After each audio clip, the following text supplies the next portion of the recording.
right, wonderful. Let's go ahead and do a recap real quick. Last couple weeks ago, the adventure started with Ren, Runa, and Delphina teaming together to travel to the Kingdom of Stonecall. Ren, having been afflicted with some sort of curse, is traveling to gain information on what's afflicting him. Runa is on search for her parents, as Stonecall's their last known whereabouts. Delphina, who saw Ren and Runa in one of her dreams, imposed yourself into the party. On your journey, you saw the shattered remains of what seems to have been a mountain, and after some inspection, nothing of note was revealed beyond that the stone was afflicted by some sort of great magic. In Stonecall, you guys quickly noticed that you were being watched. You decided to ignore them and go and get a drink. Inside of Geld's Tavern, you met Geld and Calvin. You ordered food and drinks and tried to get information about Runa's parents, as you guys had, heard a rumor from one of the guards that Black Dragonborn were a bad omen. Delphina tried to corner Calvin, and Geld asked her to leave him alone. After you guys left the tavern, you split ways for a little bit. Ren and Runa decided to go towards the guild. Delphina decided to go after the someone that was watching you guys. And then he disappeared. When you guys got to the guild, Ren had a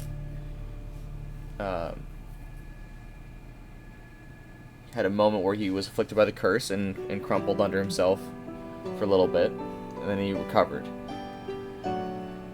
You registered with the guild after hearing some of the benefits, and you decided to take a quest from one Esarion Haleth, who needed assistance in acquiring an artifact. And after you left, you were confronted by some thugs who were throwing stones, and you guys engaged in a battle, and you killed 2 out of the 3 people. You were arrested by the guards, but you were, based off of witness testimony, released, as it was done out of self-defense. After you were released, there were 2 separate figures that were trying to get your attention. The hooded one, Delphina, followed, and Ren and Runa followed the one that looked like he was a guard. They were offering information about this, different sides of things, and what sides they should look to be joining, and they were told they would be contacted later. And at this point, you returned to the tavern, and you spoke with Geld. And Delphina inquired about Calvin's whereabouts, and Geld offered to send him to her room if she wanted. And then, after a little bit more banter, Runa asked about the Black Dragonborn. And then Geld employed some magical protections to make sure that their conversation wasn't listened in on, and said that there was an incident involving a couple of Black Dragonborn where some murders had happened, and that it's rumored that the Black Dragonborn were executed, but he didn't know for sure.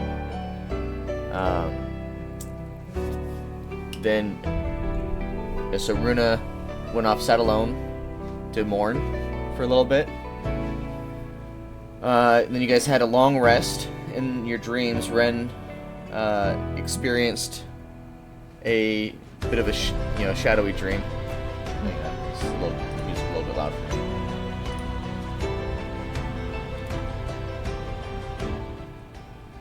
There we go.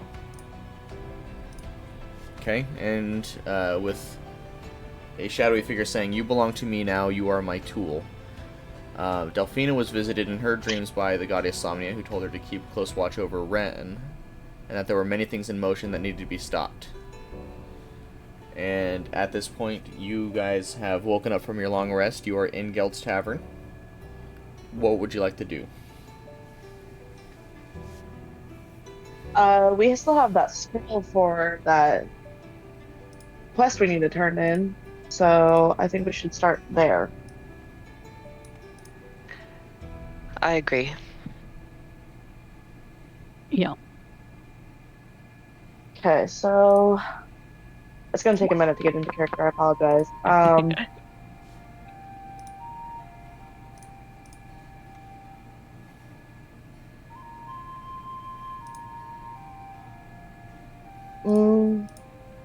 I start this? Well, it's a new day. Sun is shining bright. I think we should uh start. I think we should go to the castle and see about this quest. Indeed, I'm very curious of what this Is it Esarion has to say. is it too loud for you? Yeah, just a bit. How's Yeah, that? that's better. Thanks. Thanks. Okay. Just finding it a little bit hard to hear people over it. It's fine. Yeah, no, that's why I turned it down on my side, but I wasn't So if I need to adjust the volume on things, just let me know.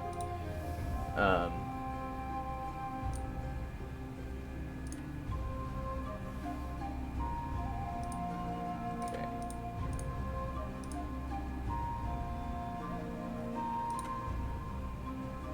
So, does anybody need food or anything before we head out? Or are we ready to head out to the castle? Nope, I'm full up on breakfast, so I'm set to go.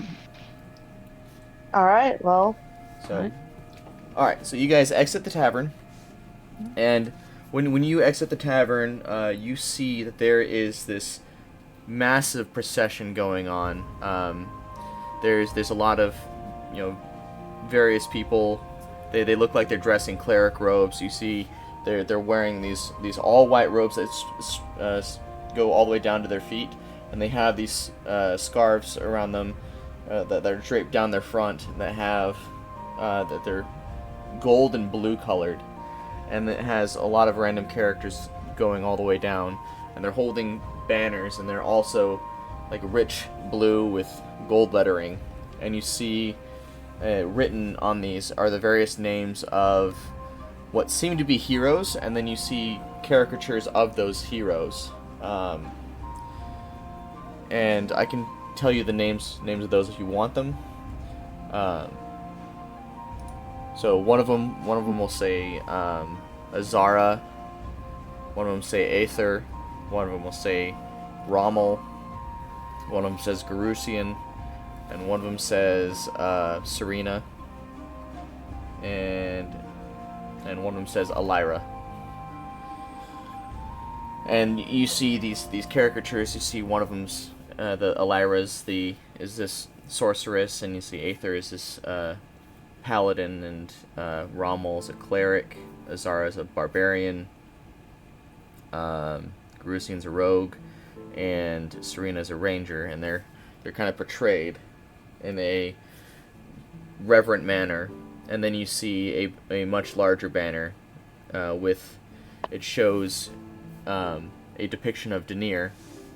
It almost looks like an elderly man with 2 books in his hands, sitting in a chair on this grand tapestry.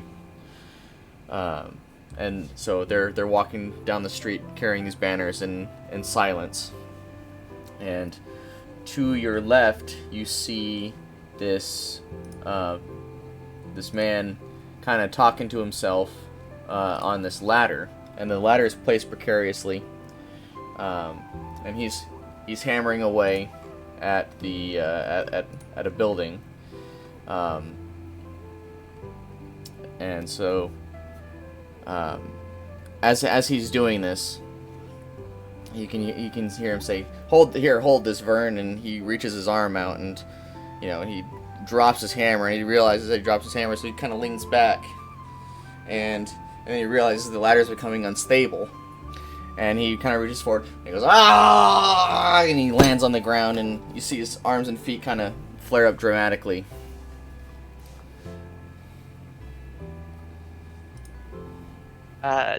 Should we go check on this man? I guess that was quite a spectacle. All right. Yeah. I suppose we're gonna walk over and see what's happening here. Okay. So as you guys walk over, and you see this man. He's he's a human guy. He's got this very rectangular face, and he's got brown hair, and he's wearing some overalls and some boots, and he's got a hammer in his hand, and he's just kind of shaking himself off, and so are you guys helping him up, or? I'm gonna stand back and just watch. I don't know if my presence is gonna scare him, but as I stand back, I am gonna ask, "Are you all right?" I'm gonna walk over and offer him a hand. All right. So he like kind of shifts the ladder off of him, and he grabs your hand, and you pick him up, and he says, well, thank you for your help, mighty kindly. I really appreciate it. Yeah, I'm doing great. Thank you for your assistance just now. What are your names? I am Delphina, and then I turn to the other two so they can introduce themselves. My name's Runa. You can call me Ren. It's like, all right. Well, my name is Wernest D. Earl, repairman extraordinaire, and I've been going around town trying to fix up these houses, and just wait, you'll see. I'll spit shine this whole town up, and to be as clear as a bowl of ice water. What's wrong with the houses? Well, as you see, some of them have taken some weather damage, and so I got to be going around, and I go up to some of these places that maybe some of the bricks are missing, and I put the bricks in with some new mortar, and sometimes the roofs need some work, and I help fix up the roofing.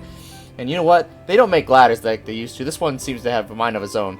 Vern, did you see that? And you see him turn. He's like kind of talking at nothing. Oh, He's like, God. well, it's a good thing I got my trusty repair kit right here. Tools handed down by my great granddaddy Earl the Elder. They fixed up plenty of buildings. Yep. Of course, then back then walls weren't as fragile. I lift one of my eyebrows as I observe this man, and I say, you should really invest in a helmet if these tumbles are quite frequent. Well, it's like, as people always say, think outside the box, but if you ask me, sometimes the box is just fine as it is. Box is handy, you can put things in it. Can I see if... Can I, use Arcana to see if there is some sort of, invisible entity that he's communicating with or something? Sure, yeah, go ahead and roll for Arcana check. Okay.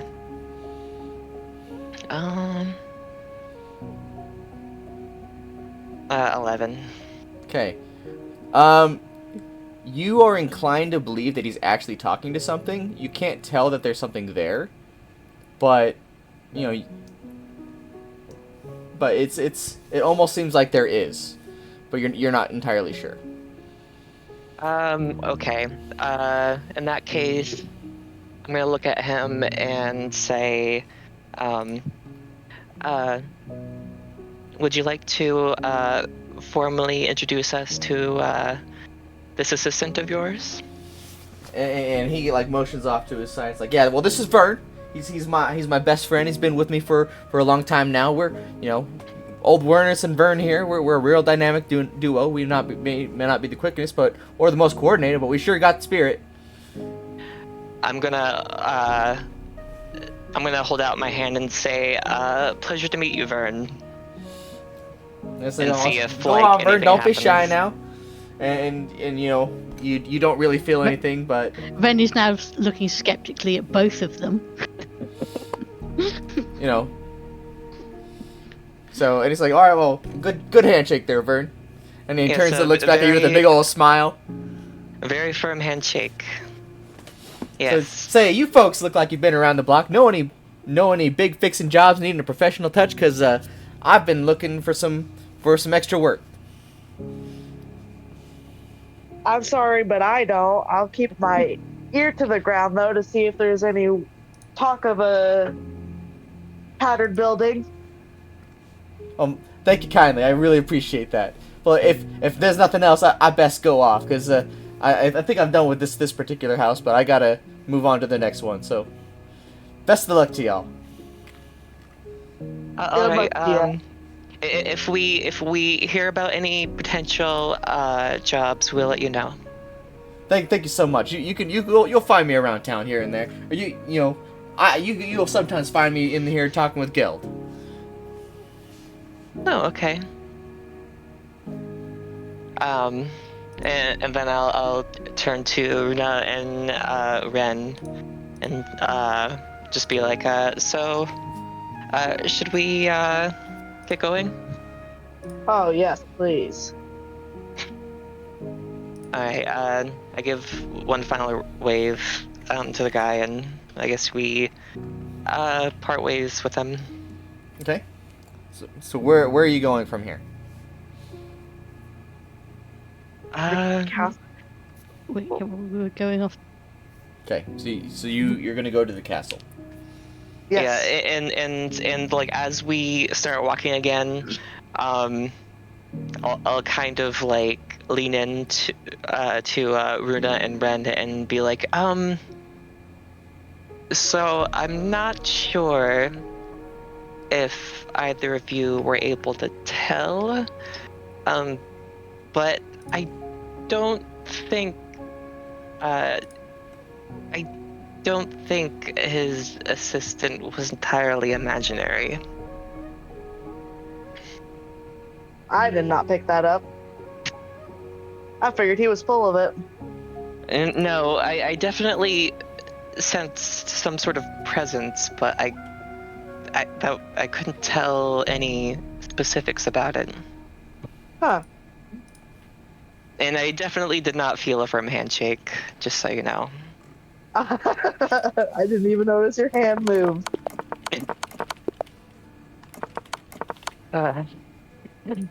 Yeah, maybe if nothing else, we should see if there's when we have the time, we should check to see if there's like a cheap like iron helmet we can lend him or something. Yeah, we can do that. All right, and I guess we continue onward. Okay. So as you guys continue down the road towards where the castle is, you see that this procession is nearing its end, and you see more people walking through, and you kind of have to wait for the tail end of this procession to walk by, and you see the most extravagant of these banners that they're holding, being held high as they continue to walk, and you turn in and you cross this bridge, and you cross over this river that's passing underneath the bridge here, and as you approach the castle gates, you approach there's some guards standing there with in front of the gates, and one of them looks to you and says, "Halt! What can I do for you? Or what do you need in the castle?" We are here to see a scholar by the name of Esarion Haleth. We have a letter of recommendation. And he takes your little the quest roll that you got at the Adventurers Guild, and it has the recommendation. It says this is Esarion Haleth, has his stamp on there and everything, and it says, "Very well, you're clear to go." And he hands the document back to you, and he says, "Let him through." And you see this castle gate lift up as you hear the chunk chunk chunk chunk chunk chunk chunk chunk as the castle gates rise, and you're able to step through with no problems. And on the other side of the castle gates, you see that there's several large buildings on the interior. You see the castle itself. You see a lot of very curiously created buildings, and you are going back a little bit, the guard tells you, all right, just stick to this outer wall ring because that's where it's going to be. But find the receptionist to the order of scribes. So you go in, you see all these different buildings, and you turn to the right, and you go into this reception area. And the receptionist takes the letter of recommendation from you. I'm assuming you talk to him and repeat the same information. He takes a scroll from you and he reads it and he says, "All right, just wait here." And inside of this reception area, you can see that it's a nice big wooden desk, and you have these marble floors, and you see these tall, sprawling, humongous bookshelves that like reach up dozens of feet high, and goes all the way to the back of these of this circular wall that contains the castle.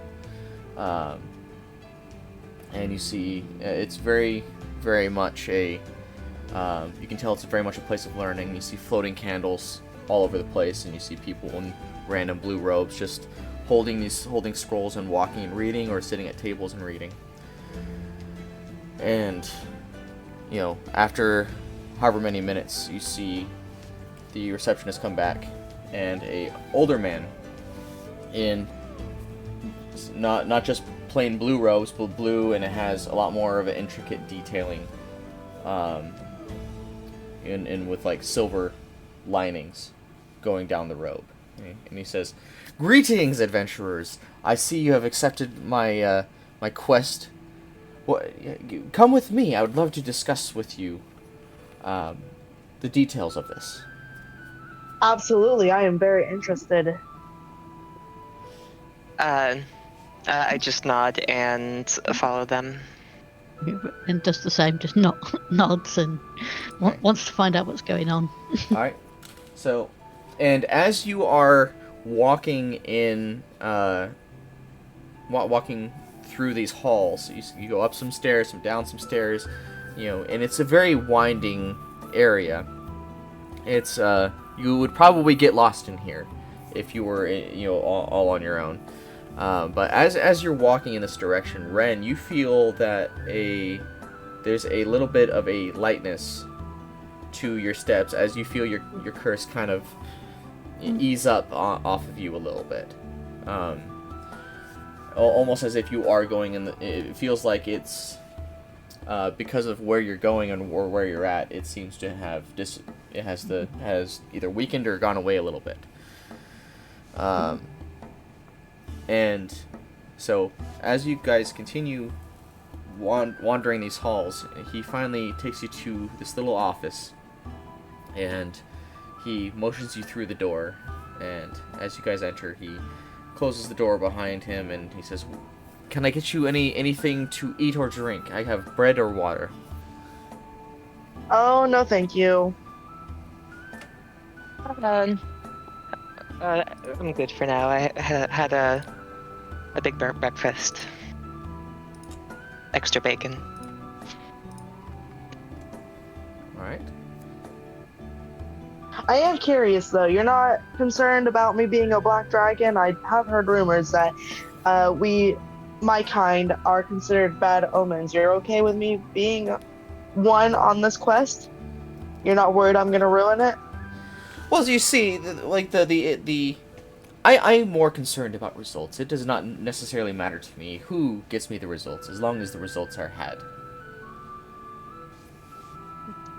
That's a good answer, okay.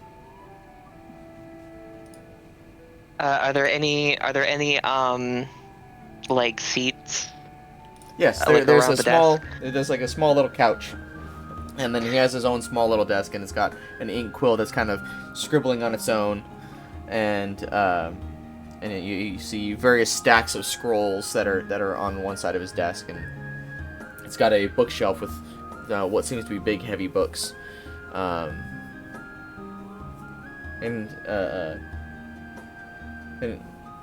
a small little table where a little coffee table, and he takes a seat behind his desk, and he says, "Well, please have a seat." I sit down and cross my legs and just like put my hands together on my lap. I'm gonna stay standing and kind of roam a little bit, looking at the small room, looking at the books in the bookshelf. Ren is also going to sit down.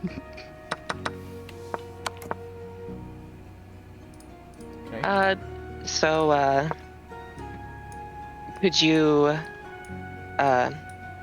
give us more detail on this quest you'd like us to go on? Certainly. So, as of late, there have been whispers of random whispers of rumors when it comes to war, and while that is of grave concern, I have been tasked with acquiring information about a certain artifact that lies in a dormant dungeon, and as someone of my own status, I don't wish to, how to say, sully my feet in the dirt. So that's where you come in. I see. Well, I suppose if that wasn't the case, then we wouldn't have this opportunity. Could you tell us anything about this artifact that you're so interested in? Well, it is rumored that this particular artifact was sealed away by the ancient heroes, and they have left various protections on this, in the ruins, and I would like to personally see what artifact they have hidden away, and whether it's to give to Deneir or simply to utilize, or I don't know the nature of the artifact itself, but I do know that it seems to have a certain degree of power. Can I roll to see if he is lying on the knowledge he has about the artifact? So if I can tell if there's any deceit. If he's hiding anything from you? Yeah.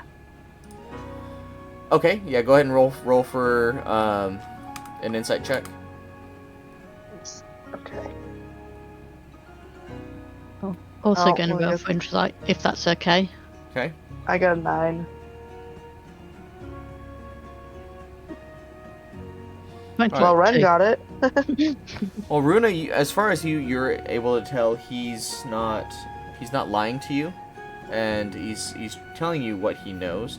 And Ren, you're able to kind of discern that he might be in this more for his own personal gain, but beyond that, he does genuinely want this artifact to be acquired. Okay, I'm gonna ask, why would you want an artifact that was sealed away by the heroes? Surely they had a reason to seal it away from people. Couldn't that mean that this artifact has the potential of being powerful enough to cause damage? Well, certainly, it does have that capability, and that's why I've been tasked with retrieving it. Now, see, we don't wish to. The situation is precarious as it is, and I'm not at liberty to necessarily speak for the king's trusted advisors, but we would like to avoid war if at all possible, and if acquiring this amulet is a means to do so, then I am avidly concerned with that endeavor. It seems to me that maybe possibly retrieving this artifact could potentially mean war. You get such a powerful artifact in the hands of the wrong person, and you don't know what's gonna happen. Well, well, here's the thing. We don't know the exact nature of this artifact. All we know is that it is powerful, and we want to know what kind of power it holds. Surely it'll be safer in the hands of the priest Deneir than in a dungeon where anyone could stumble across it. It doesn't sound like it's just left in the dungeon. It does sound like there are safeguards into it, but I suppose you could be correct in that statement. I'm going to ask, the ancient heroes. Are they the focus of the procession that's happening outside? Yes, the church, the church that dedicates its services to Deneir. It they worship both the ancient heroes as well as Deneir. Deneir being the god whom we worship, and the ancient heroes being the founders of our kingdom.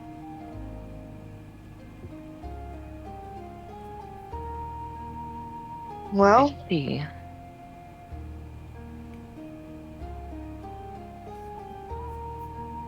so our task is to go to this cave dungeon, get Yes. this artifact, and retrieve it and bring it back to you.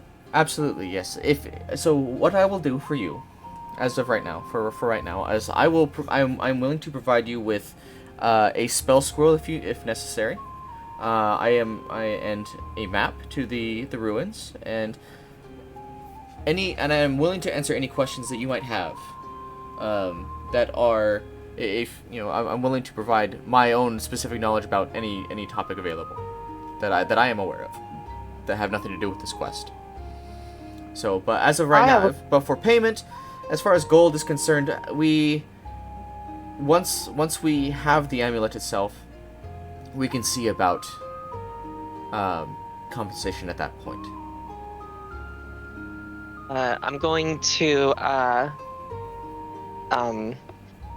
stand up from the couch and approach the desk, and as I hold my hand out for the map and the scroll, I'm just gonna try to like subtly like scan the contents of his desk to see if I pick up on anything, if anything sticks out to me.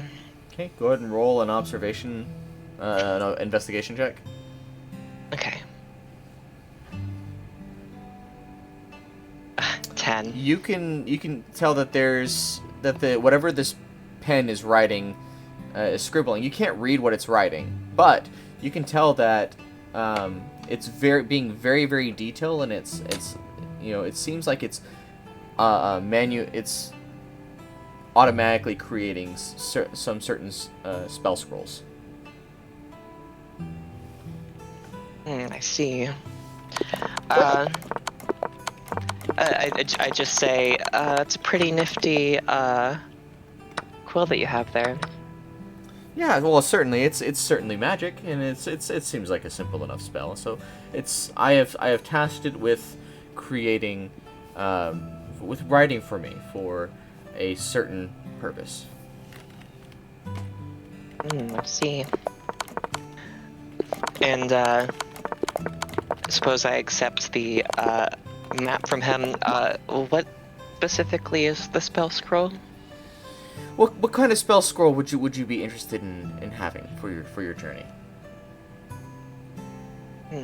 That would depend what kind of hazards we might face. Well, from what I'm aware of, that the forest itself is, I wouldn't call it dangerous, but it does dull the senses, and you hear less, you see less, you feel less. Now I can either give you a glyph of warding, so a counterspell, dispelling magic. You want to send something? Do you want a?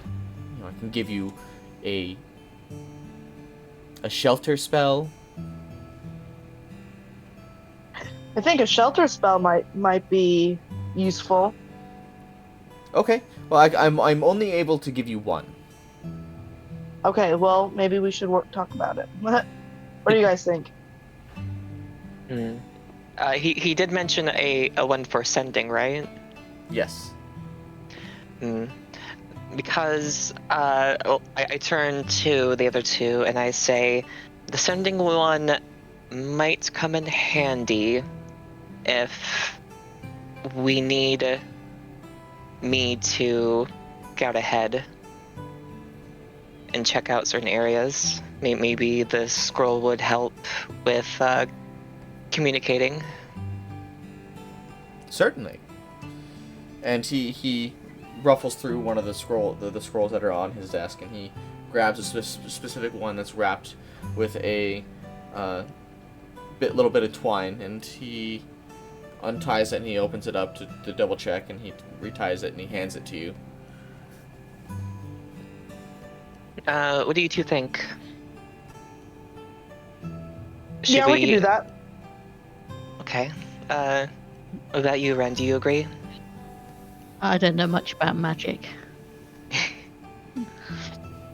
Well, it should be useful. I'm also How many uses does it have? One. Is it just the one? Yeah. Just one. yeah, and I also am pretty good when it comes to survival out in the wilderness. So yeah, I think maybe we should go with the sending one. Alright. Yeah, I feel like I trust my instincts enough to be able to build us a decent shelter if push comes to shove. So yeah, we can do that. Alright. Alrighty, I guess we go with that one. Okay. And is there anything else you would like to ask of me right now? It doesn't need to be related to this quest.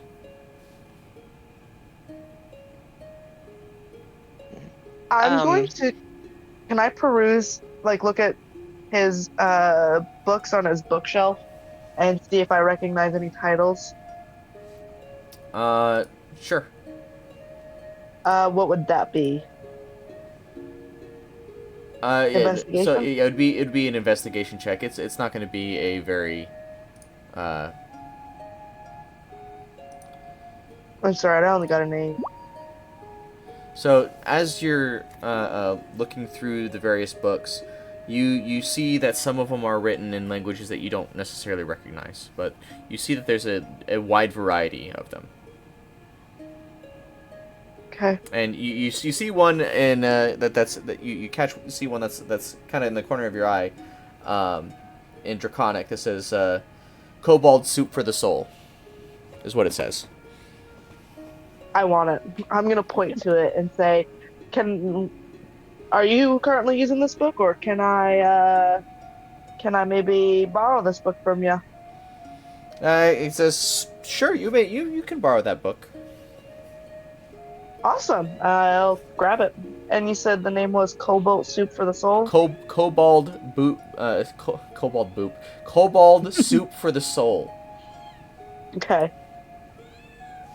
I'm going to ask, is this the only artifact that you have your eye on currently? This is the artifact that I've been tasked with retrieving. So, and I've been tasked with it, and I'm delegating this to you. So, be sure to report back when you have word. All right. Do either of you have any further questions for this gentleman? Nope. Seems like we've maybe got everything that we need for the specific quest. Ren looks like he's about to ask a question, then seems to decide against it. Are you sure? I am happy to answer any question you have. I have studied in the scholarly arts for many decades, and I would be happy to impart any wisdom you might seek. Well, I suppose if you're gonna push the way you are, can I ask about the execution of 2 black dragonborns a couple years back, if you perchance have knowledge of that? That, from what I know, that was a very unfortunate incident, and I don't really have any first-hand knowledge of that event. But, What's your second-hand knowledge? what my second-hand knowledge is that 2 dragonborn were executed. Well, okay. I'm sorry I couldn't be more help with that, but if you have any requests regarding the arcane, I would be happy to answer. No, I got what I need in regards to that. Thank you, though. Has there been any strange fires around recently? Come to think of it, I heard of some commotion occurring towards the Lohkhorn Kingdom regarding some strange fires, but that doesn't really have much to do with Stonecall.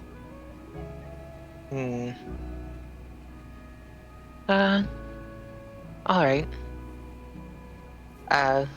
Shall we get going then? Yep. Ren gets up and he looks like he's about to go, but then he looks right at Esarion and says, "I want to talk about the reward." Okay. What about the reward? You mentioned gold. Yeah, gold, which can be arranged following the successful acquisition of this artifact. But as of right now, no gold is available.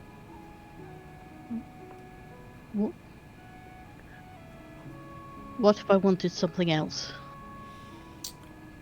Well, I'm sure that could be arranged depending on what you would like to have. A service from the temple. I'm sure we could see to that. I don't see any problem with that particular arrangement. Do you have an illness that needs to be cured? Do you have a quarrel with a god that you would like to resolve?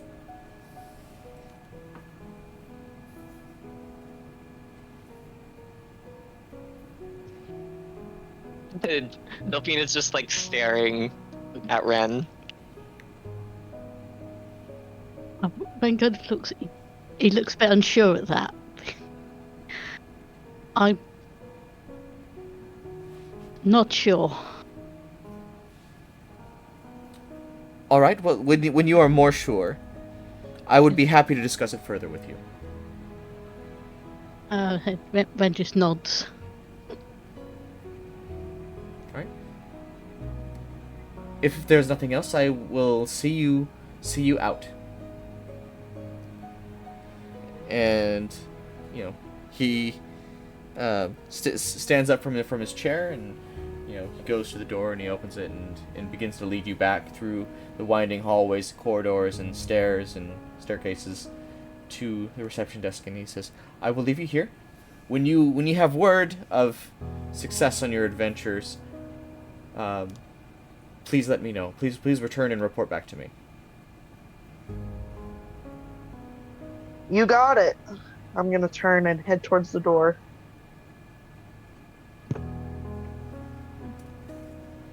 I'm going to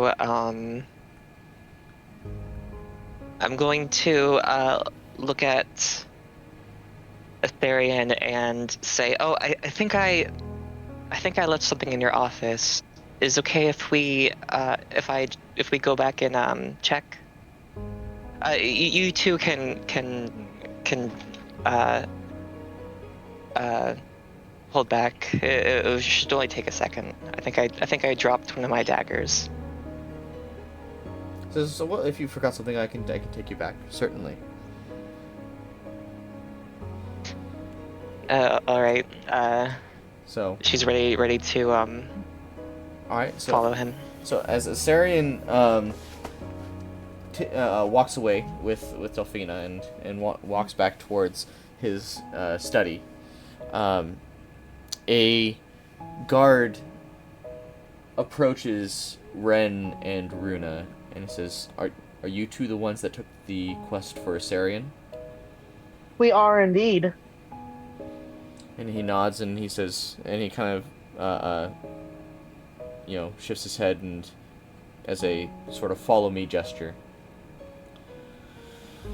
And he walks out and just shortly around the corner to get out of earshot of the receptionist. What's up? Well, do you guys follow him, or you just stand there? Or... Oh, we followed. Sorry. Okay. I said that, but I didn't realize I was muted. Okay. So, he says, "Well, I suppose I should introduce myself. In this, you see that this is the man that tried to speak with you, during the night prior." And he says, "My name is Lyson Dreth. I am the captain of the guard here.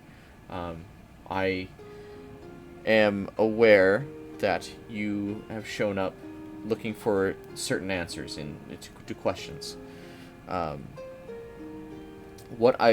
seeing that you have taken on this quest for Esarion, I need to discuss something with you." I am all ears. So this amulet that you've been tasked with finding, and he specifically uses the word amulet, not artifact. This amulet you've been tasked with finding, it is of grave importance that it does not fall into the wrong hands. And who would be considered the wrong hands?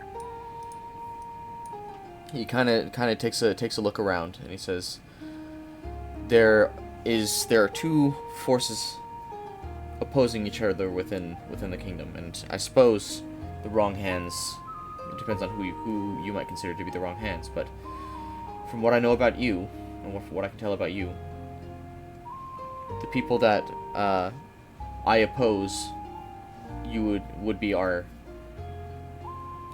mutual enemy. The cloaked figures?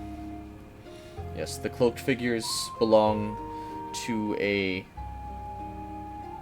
dark faction within the kingdom that seeks to overthrow the throne. What can this amulet, as you say, be used for? Do you know? We don't know the true power of this amulet. We know that it has corrupted the forest, though. Oh, it's corrupted the forest. From what we know, and from we don't need it getting out to the wrong people. We know that it is dangerous. That's all I know. We will do everything to make sure that those figures do not receive the amulet. I will hold it on my person specifically. And he turns and looks at Ren.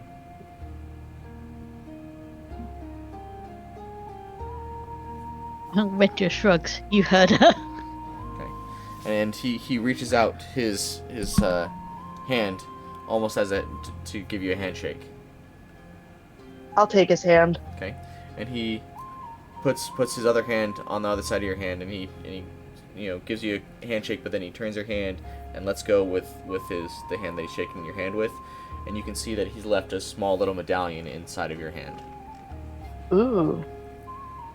I will pocket it super quick so nobody else sees it, and I will inspect it later. Okay. And I'm assuming you're gonna show Ren, right? I'll show Ren later. Yeah. Okay. What I'll do is I'll lean over and say he handed me something, but as of right now, I don't want people to see it. Okay. I'm just gonna send this to the chat because I'm assuming you're gonna show the entire party later. But it looks like that. Oh, I like that. Okay. So when he says, so unless you have any questions, I will be off. But if you need anything, go to the Adventurers Guild, and ask for Guildmaster Bramblefoot and tell him that Captain Dreth sent you. Captain what? Captain Dreth. Dress? Captain Lyson Dreth. Okay. We can do that. Okay. And he says, "Do you, and I guess, do you have any other questions for him?" Not at the moment. No. Okay. All right. And he nods and he turns and he begins to walk away. I'm going to wait for Delphina to come back.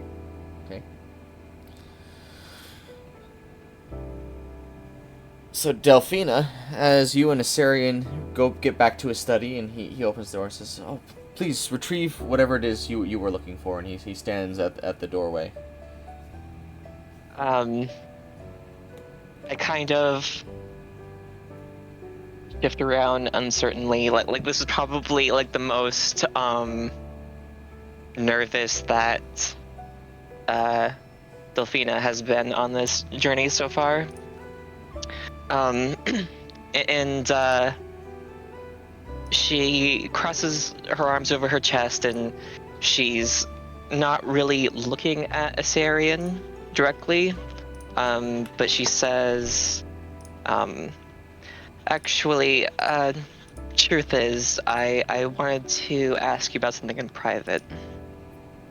Okay. Well, what kind of answer for you? Do you know anything about vampirism? I know that is a dark and ancient magic, and what specifically about vampirism do you wish to know? I know it seems to me that you are, that you have the complexion of what would be a vampire, but you're not. Correct. I am a Dompier, which is, you could say, more of a half vampire. I was asking because I'm curious about whether you know of the existence of any sort of cure for vampirism.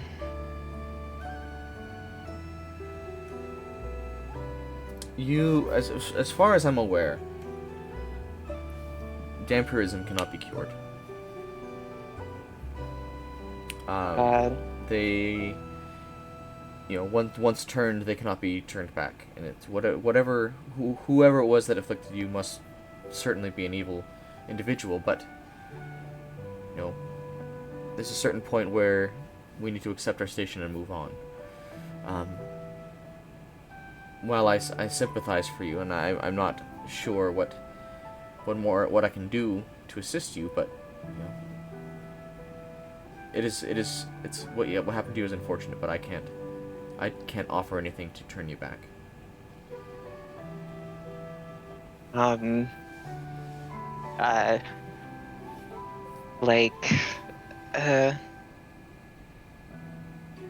Delphina kind of still isn't looking at him, and her lips are like very tight, like she's trying to like control her expression, and she just kind of nods and says, well, if you happen to come across anything in your studies, I would like to know about it. I know the chances are slim, but still, I would appreciate it. No, I will be diligent in my study, and should you retrieve this artifact from me, I would be happy to do whatever I can to see what can be done. But as far as I know right now, there is no cure. All right, well, again, thank you. I should return to my companions.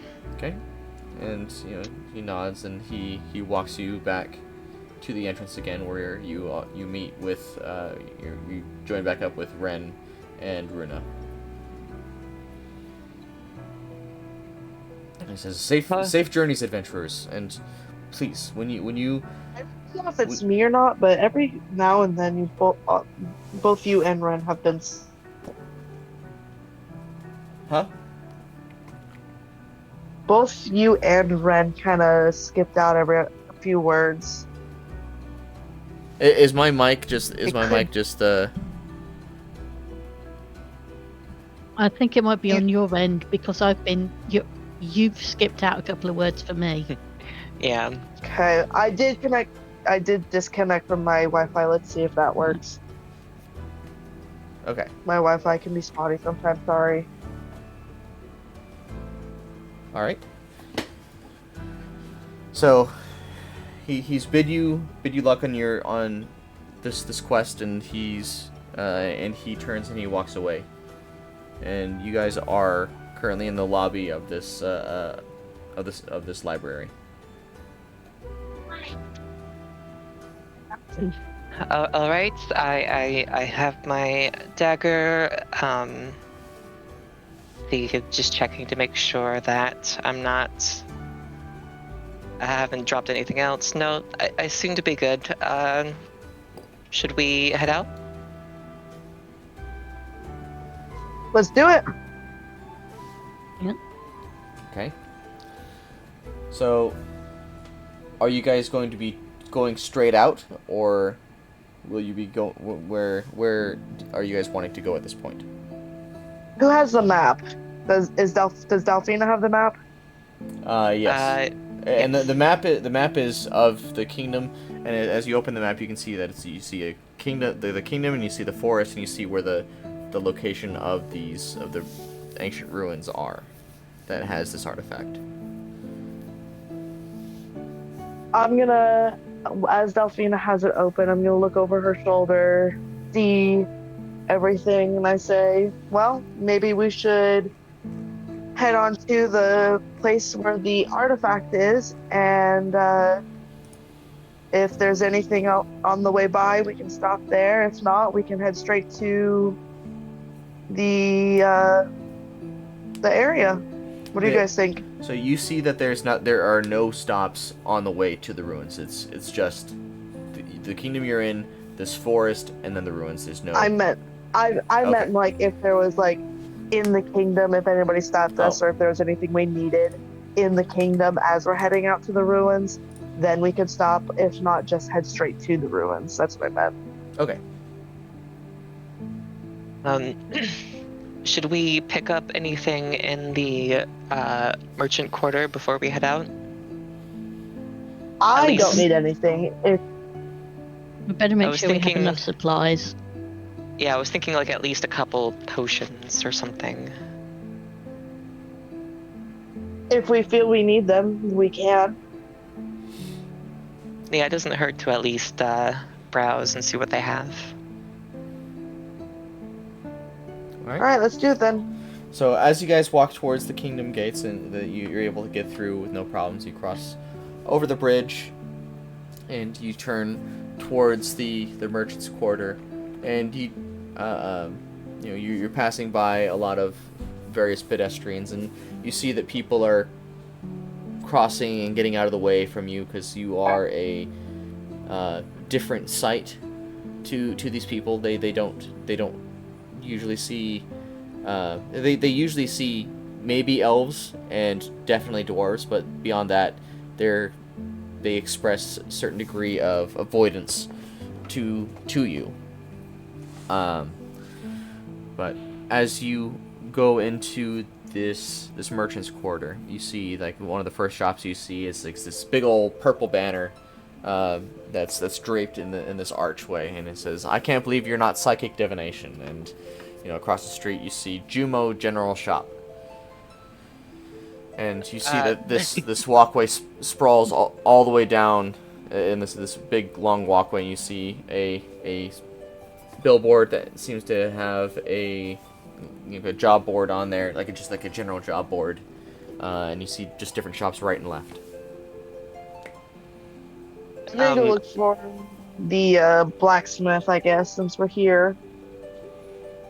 I immediately just abruptly stop as soon as I catch sight of the divination shop. Maybe we should check out this place. They might be able to give us some insights on our current quest. Mandarin looks up, or they might be total quacks. I'm sure we are intelligent enough to not be fooled by them, if that's the case. I'll let you do that if that's what you like. I'm gonna go to the blacksmith. All right. Then should we just meet up at the potion place then? Yeah, I we think can do that. Yeah, I imagine it won't take us too long in our individual endeavors. I don't think so. I'm just perusing. I doubt they'll have anything worthy or better than my equipment currently, but since we're here, it doesn't hurt to check. I look at Ren and I say, what about you? Do you plan on going anywhere specific?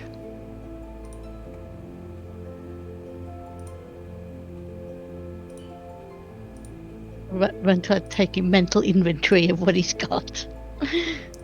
Ren has 40 gold. Yeah. Runa, you have 50 gold, and Delphina has 22 gold, 7 silver.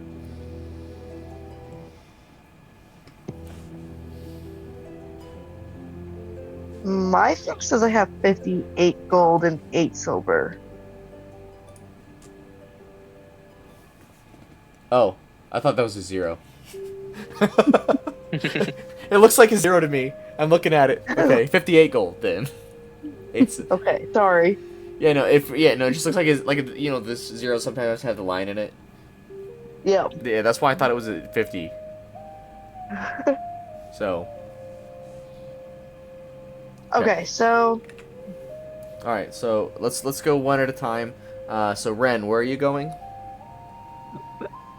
Ren will be going off to find, off to the apothecary. Apothecary. Okay. Mhm. So I'm assuming you guys have a map to the merchant's quarter. So you Yeah. and Runa are both walking together, and you stop at the apothecary. And what are you trying to acquire from the apothecary? Either magical or mundane healing supplies. So, Sorry.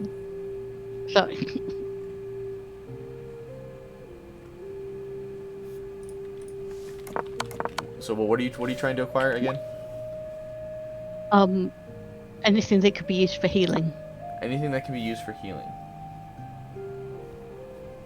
So let's see. All right. So I mean, you are you just trying to get a potion of healing, or? Yep, something like that. So you see that a potion of full healing is at this apothecary is about 50 gold pieces. Yeah. And you see a,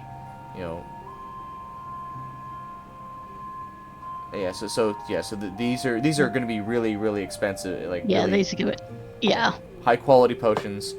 They heal for a very strong amount, but they're expensive.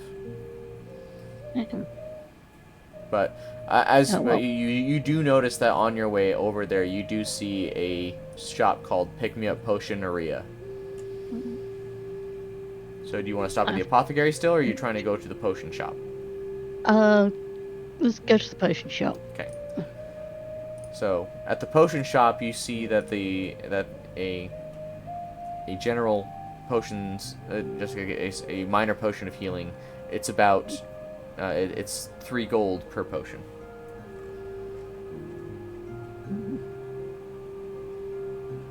Only 3. Yeah, 3 gold per potion. Yeah.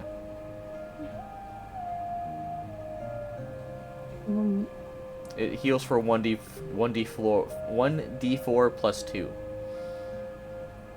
I might as well get 3 of them then. Okay. So go ahead and deduct 9 gold from your inventory, and then add 3 potions, 3 minor potions of healing.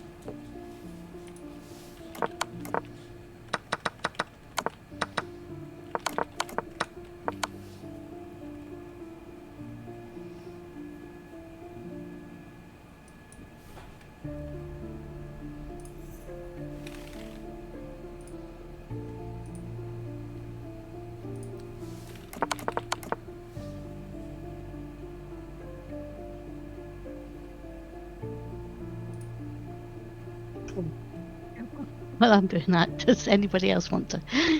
Okay. So, and yeah, so okay, so then Runa, you see as you walk along, you see that there are 3 different blacksmiths on down this walkway. You see Henry Blacksmithy, you see Johnny Blacksmithy, and Gertrude Blacksmithy. Coming from Pick Me Up Potions, so I will encounter Gertrude Blacksmithy first, and I'm gonna peek my head in and see if there's anything interesting or anything that catches my eye. If not, I'm gonna do the same for Johnny Blacks, and then the same for Henry Blacks. And if at any point anything catches my eye, I will enter. All right. So as you enter Gertrude's shop, you see that there are a wild assortment of random creations. You see various bubbling potions that she has behind her shop there, and you see she's going and she's hammering away at this thing, and then she takes this potion that's like part green, part red, part blue, and it's just all floating around differently. She pours it over whatever this thing that she's hammering, and she's and she lifts it up to the sky, to the air, and she dunks it in this thing of water, and she turns around and is like, "Oh, a customer!" And she walks up to the counter and says, "What can I help you with?"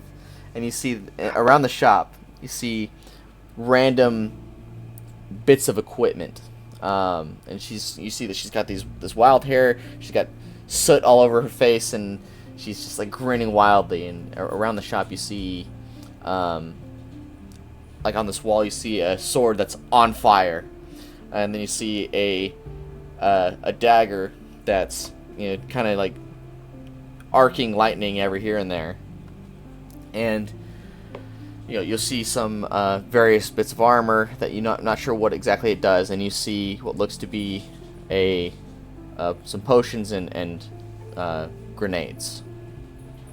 What do you got for great axes? Can I look at your inventory of great axes? Are you looking for something that's wild and different, or are you looking for something that's sturdy, reliable, or are you looking for something that's a little bit more frilly?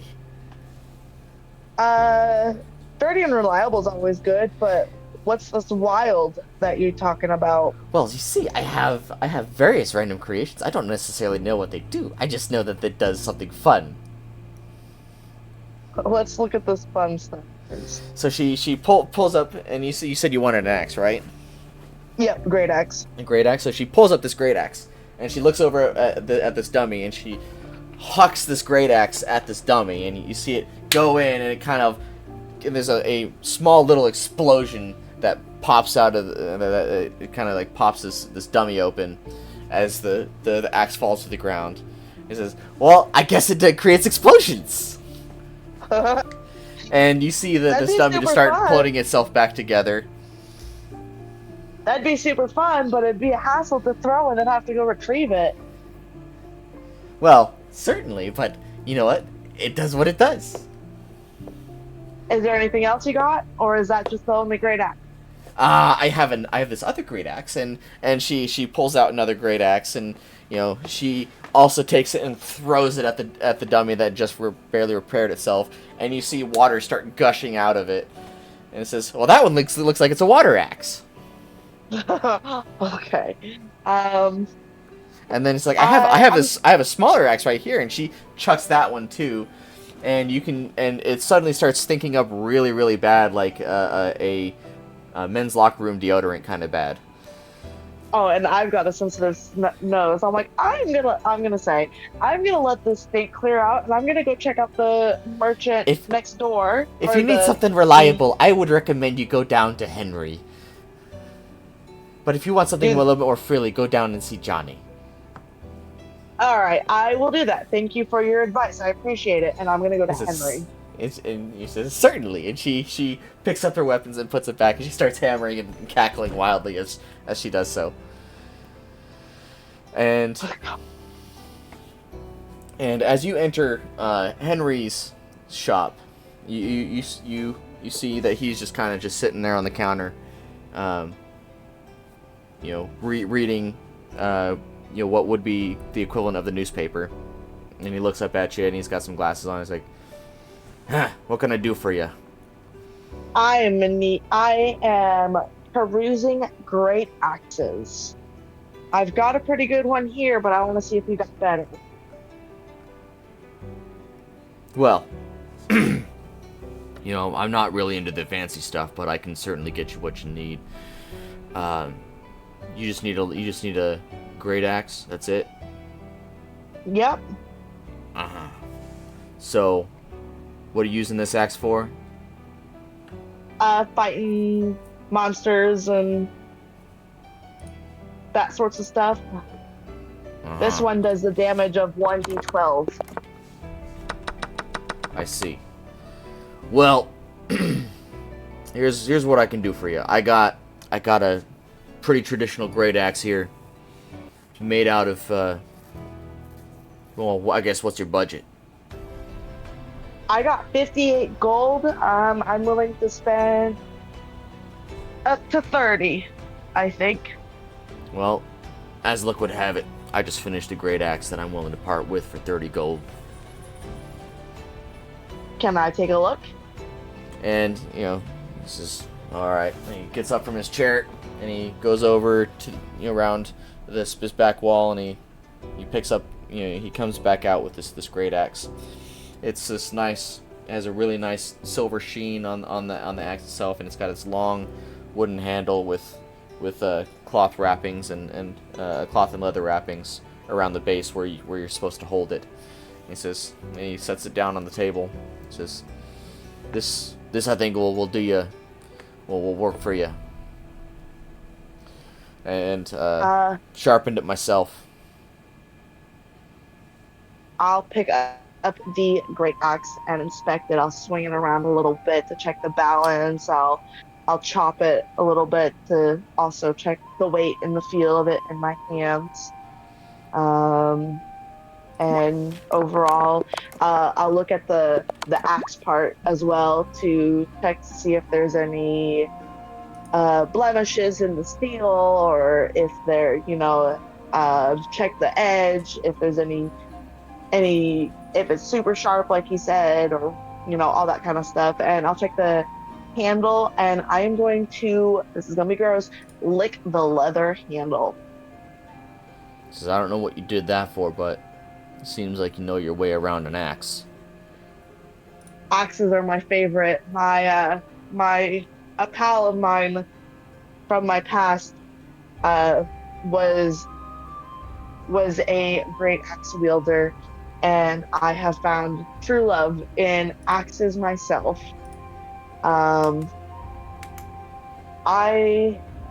What is this gonna be? Also a D12?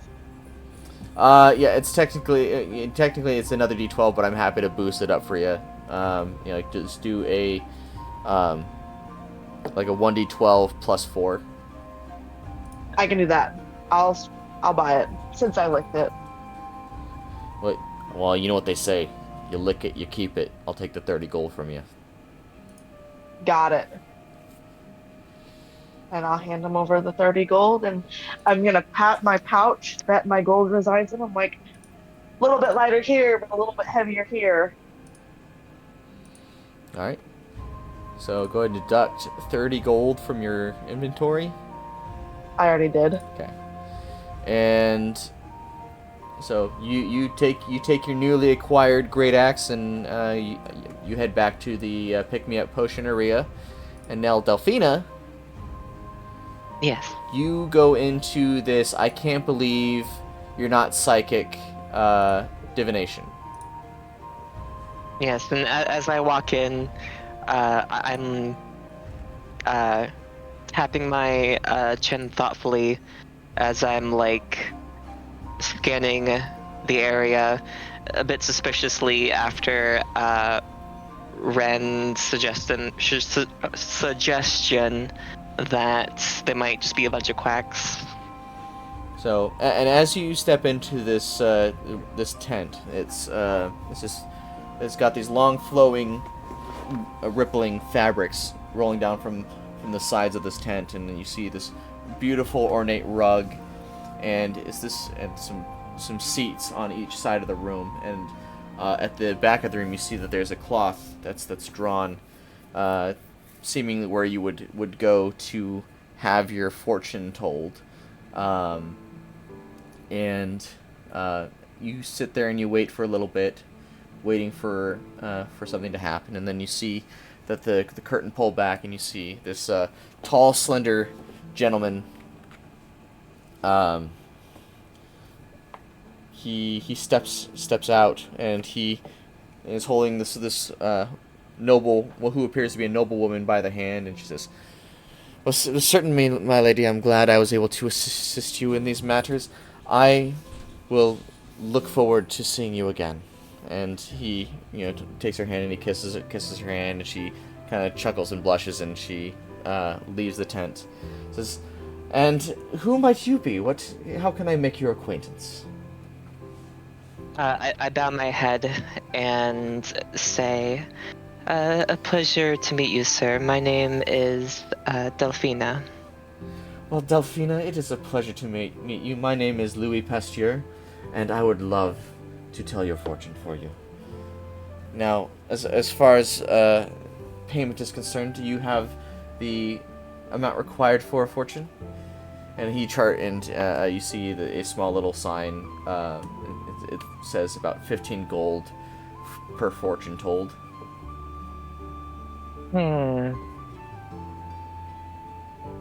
The could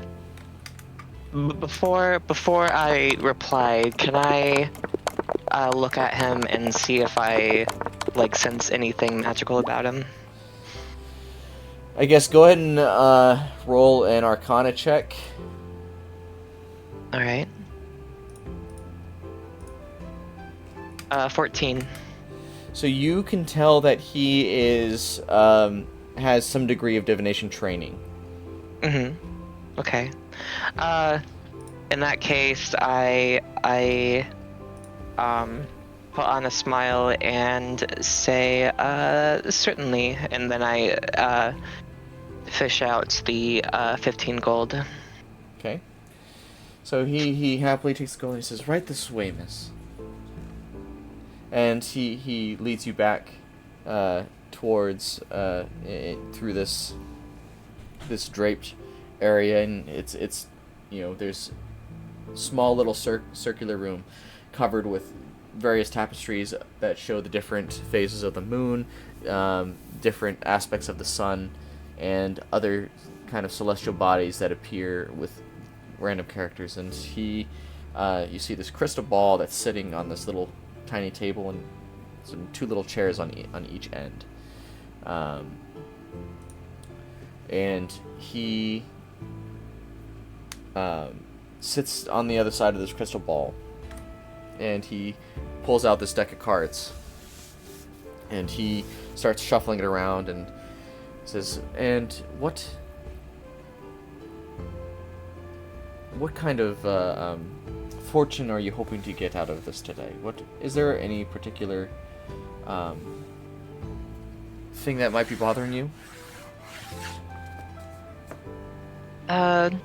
Well, you see, me and my two companions and I, we are adventurers, and we are about to undertake a quest, and I'm wondering if you would be able to glean any insights that might prove invaluable to us. Okay. So let's see what we can do for you. And he says, place your hands on the table for me. I do so. Okay. And he begins to intensely look into your eyes, and he spreads the cards out all in a line directly in front of himself, and he begins hovering his hands across the these cards, and he places his finger down on one specific one, and he scoops up all the rest of the cards, and he places this card face down. And he looks into the crystal, and you can hear his voice sort of change to this echoey, almost like it's reverberant and ethereal, almost. And he says, "Shadows cling to you, daughter of dreams. I see a heart fractured by sorrow, a past you long to reclaim, yet you fear to touch. The mists of your future are thick and treacherous, filled with echoes of forgotten whispers and paths unseen. But know this, the dreams you harbor are not your own alone. You are watched over, but by eyes both fair and fierce, silent guardians of the night." And he sort of pauses, and you see that he runs his fingers over this crystal ball, and you see this green smoke start to billow inside of it. And he says, "There are 3 trials ahead, each with a face you may not yet know. The first will test your heart, pitting love against loss. The second will test your mind, where truths will lie hidden, disguised by half-lies and veils. The third, my dear, will test your soul, forcing you to confront the darkness within, and perhaps the darkness beyond." And she leans forward towards you. He leans forward towards you and intensely stares into your eyes. "Beware, though. The deeper you venture, the harder it will be to leave. One who wanders the lands of the shadows may find herself bound there, forever adrift. Hold fast to what is real, lest you lose yourself to what is not." And then you hear her voice get down to a whisper, as if it's now you are just barely able to hear him as he says, "And remember, the answers you seek lie not in the stars nor in the dreams, but within the heart of the forgotten. Only there will you find the peace you yearn for." And then as he finishes this, he places his hand face down on top of this card that's face down, and he slowly looks at this card. He picks it up from the table and he reads the card, and he lays it down next to this crystal ball, and you can see that it's this crescent moon. It says this is and you can see in the text it says the veiled moon, and it shows this arced moon. It's very much emphasized, and it looks like it's shrouded in mist, and with random shadow figures around the edges of the card, and it has a whole bunch of different purples and blues, and you see stars in the background.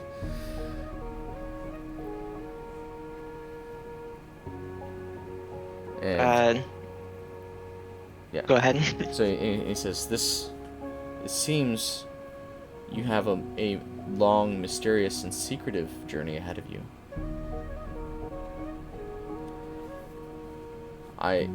Is there any questions you have for me as of yet that I may be able to discern for you?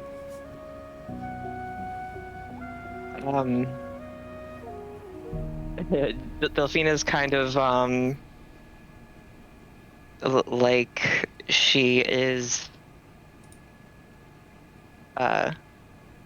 trembling a bit. She obviously was not expecting the reading to get this personal. But she clenches her fist to like steady her trembling. I don't have any questions at the moment. No. Well, I hope I was of assistance to you today. Now, if you ever wish to see me again, I look forward to your company.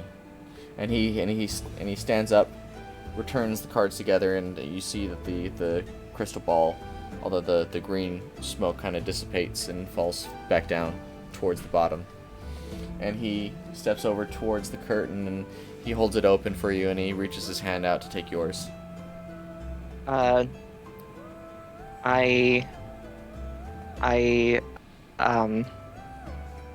look at him, and I look down at his hands, and I look away, and I say,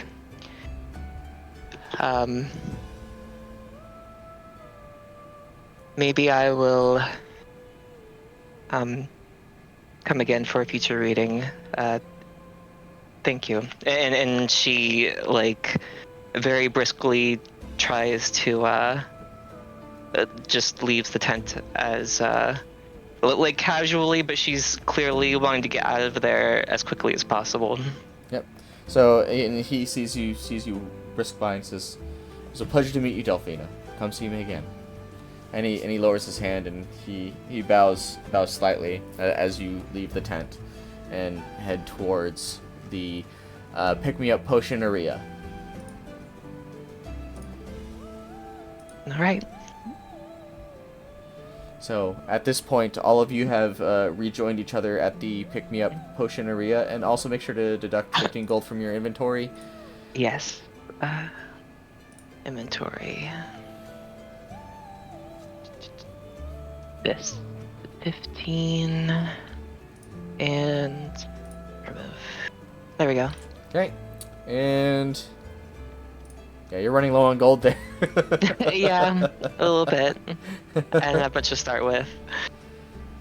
All right, so at this point, you guys are at this pick-me-up potion area, and you see all sorts of potions lining the walls, and you see that Ren has bought a couple of potions, and you see a man behind a man behind the counter is like, "Welcome to the pick-me-up potion area. Can I get you a potion? What kind of potion can I get for you?" I'm good, thanks. I'll just say quickly, not interested. And he looks at you, Delphina. She kind of has this like 1,000-yard stare for a few moments before she like shakes her head and says, And the guy says, "Are you okay, miss? You look like you've seen a ghost." It's no matter. Do you carry any poisons? What kind of poisons are you looking for?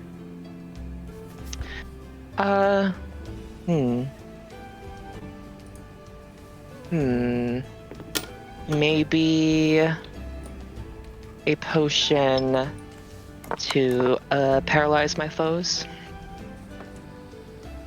Let's see, and he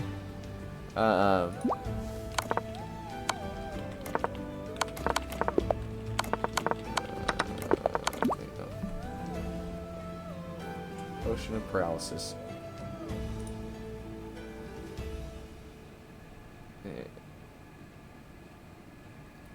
Let's see. So he says, yeah, I do have a potion of paralysis. It seems we have a couple more. We have. Why am I not getting any? 'Cause I'm not getting any prices here. Oh gosh. Hang on. Price D&D.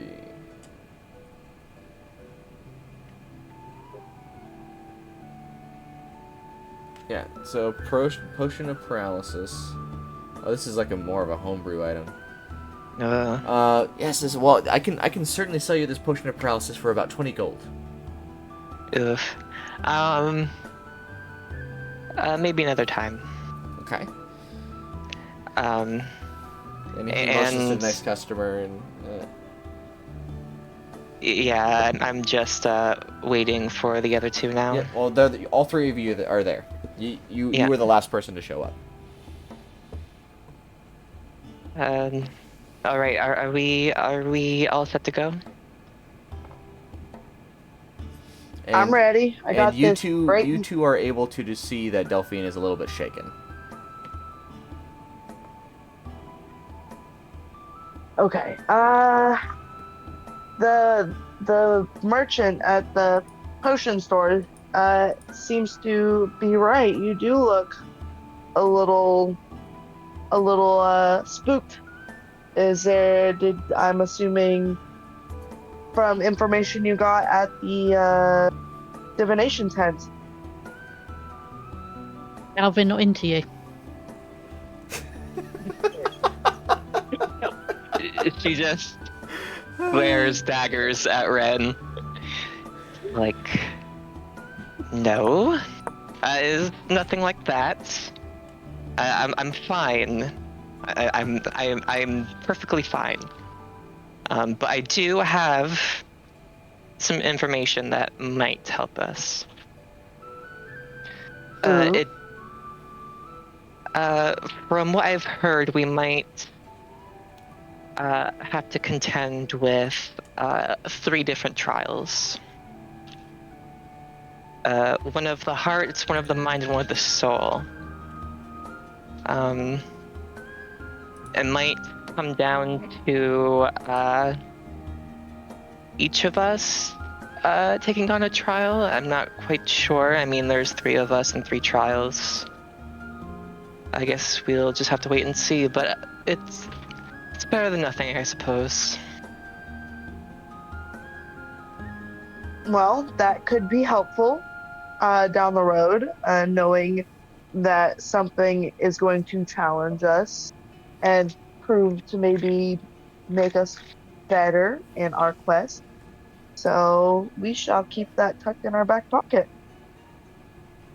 Does Certainly. sound a bit like a long way round of saying be prepared for anything. Yeah, a little bit, but I mean, there's specifically I'm 3 sorry, Ren's trials. so mean. And I'm gonna at this time I'm gonna take out my great axe and I'm gonna show it, and I'm gonna lick the leather handle again and say it's real leather and it's got a nice swing to it. So I am more than pumped to get started on this adventure. It's quite a shine on I'm that gonna leather. I'm gonna offer. You want a taste? No, thanks. Did No. you get your potions that you needed, Ren? Got a few. Try not to get too hurt. Well, I got lay on hands too, so in case anything happens, we always have that as well. And I can eat people, but it never hurts to have like a plan B. Or a plan C. Yes. All right, it sounds like to me that we are good and ready to go. All right. So as you guys begin to walk in the direction that is shown on your map, you walk through the remainder of the Merchant's Quarter, and you see a couple more shops. You see the Franny's Finer Wares, filled with it's like a boutique, and you see Jewels of the Salamander, a nice jewelry store, and you see Granny's Garden, where you see a fresh array of various vegetables and fruits, and then you see another shop called Terrific Taxidermy, and then in parentheses, and Smoothies. And, you walk through towards the military quarter, and you see the slow transition from shops over to what look like barracks, and you see various training going on. You see a general barking orders at his recruits. And it's when you look over at this general, and he gets sight of you, and he kind of looks at you before returning his attention to his the people he's working with, and you can see that he's a Leonin as you walk by, and as you proceed towards the kingdom gates, you encounter some guards, and they inquire, what are you doing, where are you going, why are you exiting this particular direction? And the reason for stating that is that the only thing that's beyond that particular gate is just like maybe a little bit of more of like land dedicated to military use, and then the forest itself. Just go ahead. I'm just gonna go ahead and say, we are exiting this way because we have accepted a quest from the scholar that I cannot pronounce the name of, and this is the direction we need to go in order to get to said Okay. And he adventure. says, very well, and you know, he lets you through with no problems. And as you guys approach the forest, you can see that there's a bit of a... It looks different color-wise, as you can tell that there's where the trees start, they look a little bit more bluish and purple, like the air looks bluish and purple on the other at this. It looks like there's almost a magic barrier, but there's not really there. But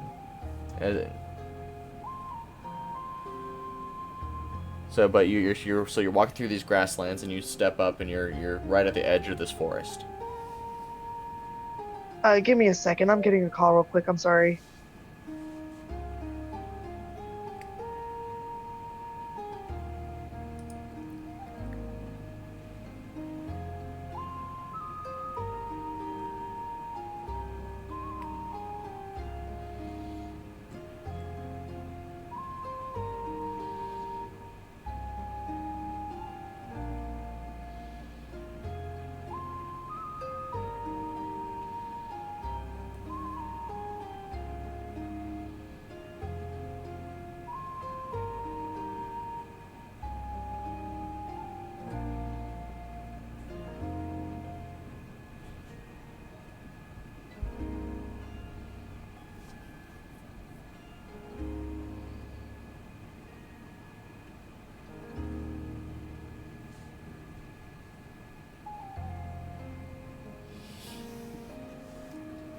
So do you? I was gonna say, do you have either of you have thoughts that you want to discuss or talk about, or I don't want to go. I suppose at this point, while we wait, Delphina turns to Ren, and she's like, "Do you really think Calvin's not into me?" How am I supposed to know? What did I miss? Nothing.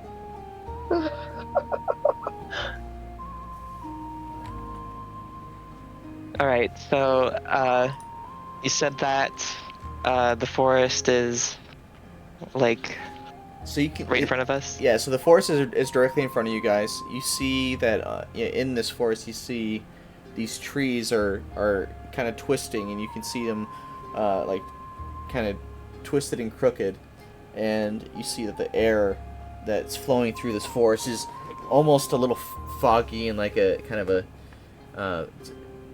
almost a little bit blue, but it looks unnatural.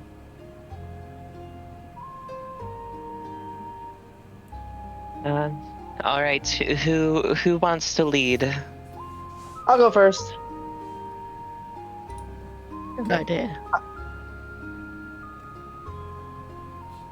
All right. So, is it just Runa stepping through, or are you all stepping through?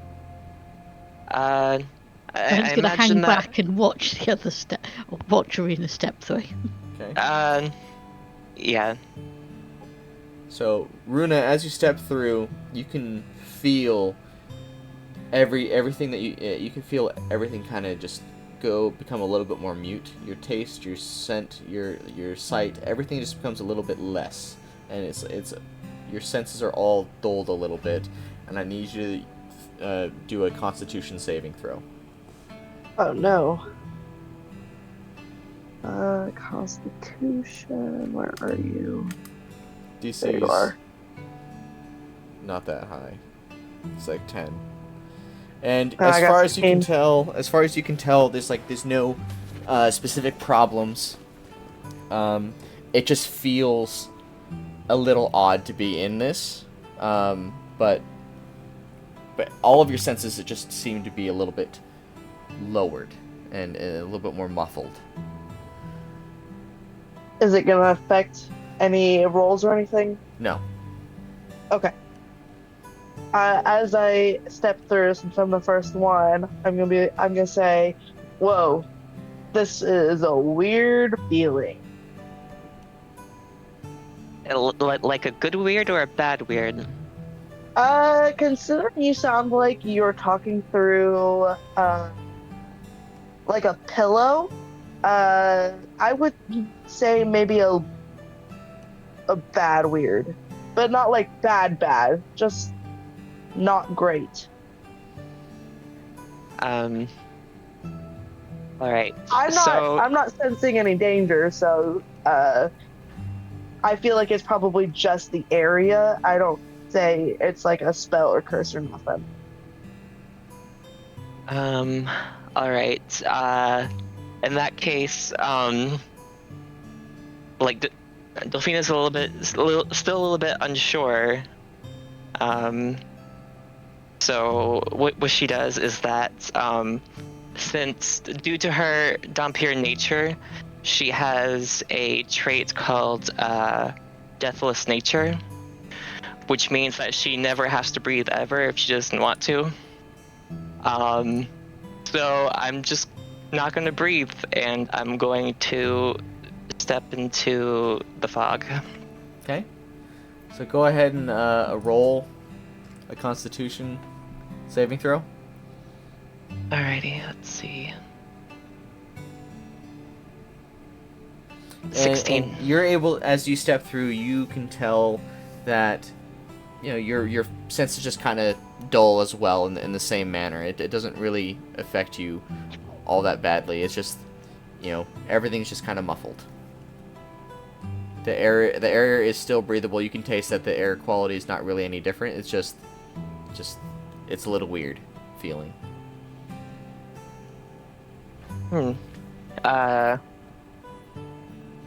She's like, all right, nothing too bad.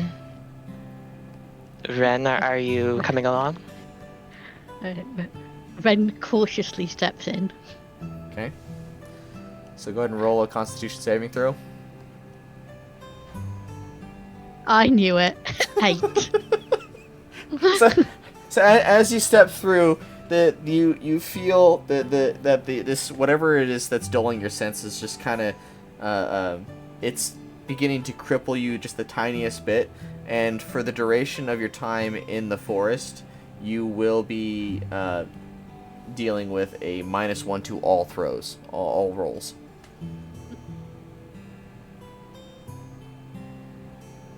How do you feel? It's horrible.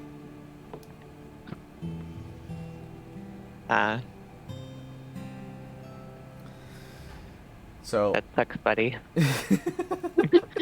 Sucks to be me.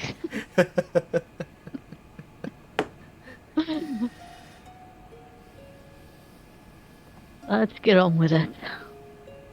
all right. So as you all progress through this forest, you see that there is a rather noticeable lack of animal life in this forest.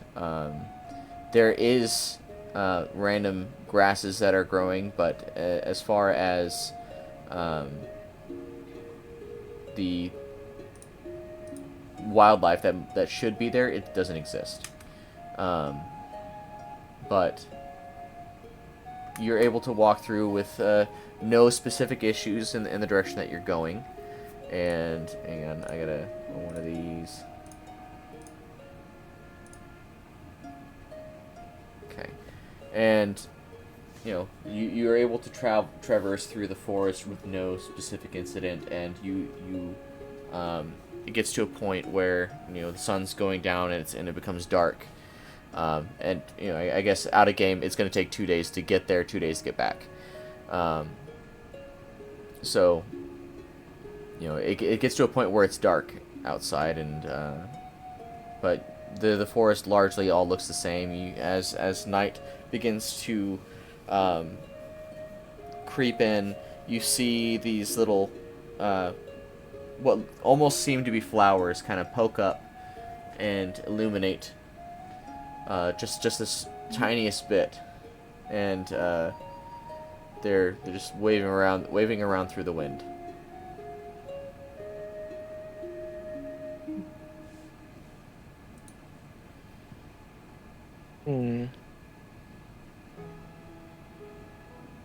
What do you two think?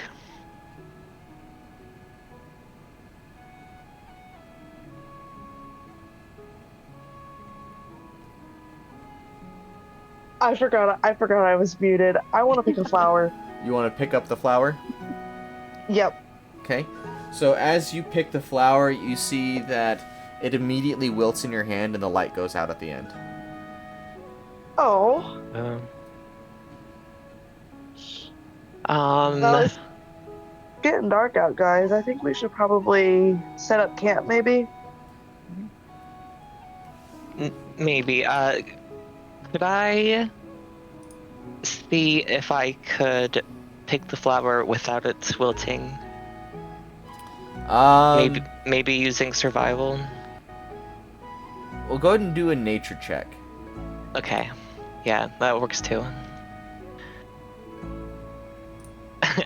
I rolled a nat 1. Okay, so as you pick this thing, it also just wilts and then crumbles to ash in your hand. Maybe we don't need to pick any more flowers. I suppose you're right. It was worth a shot.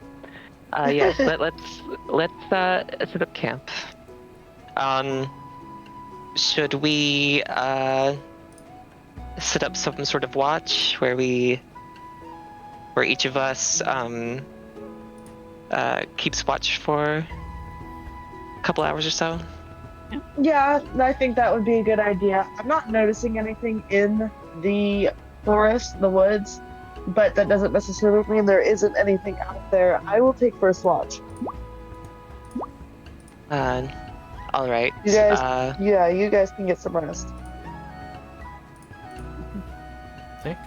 And you have... so as you guys set up camp and you are able to rest for the night with no specific incident. You change watch every now and then, but you are able to get a full long rest in this forest.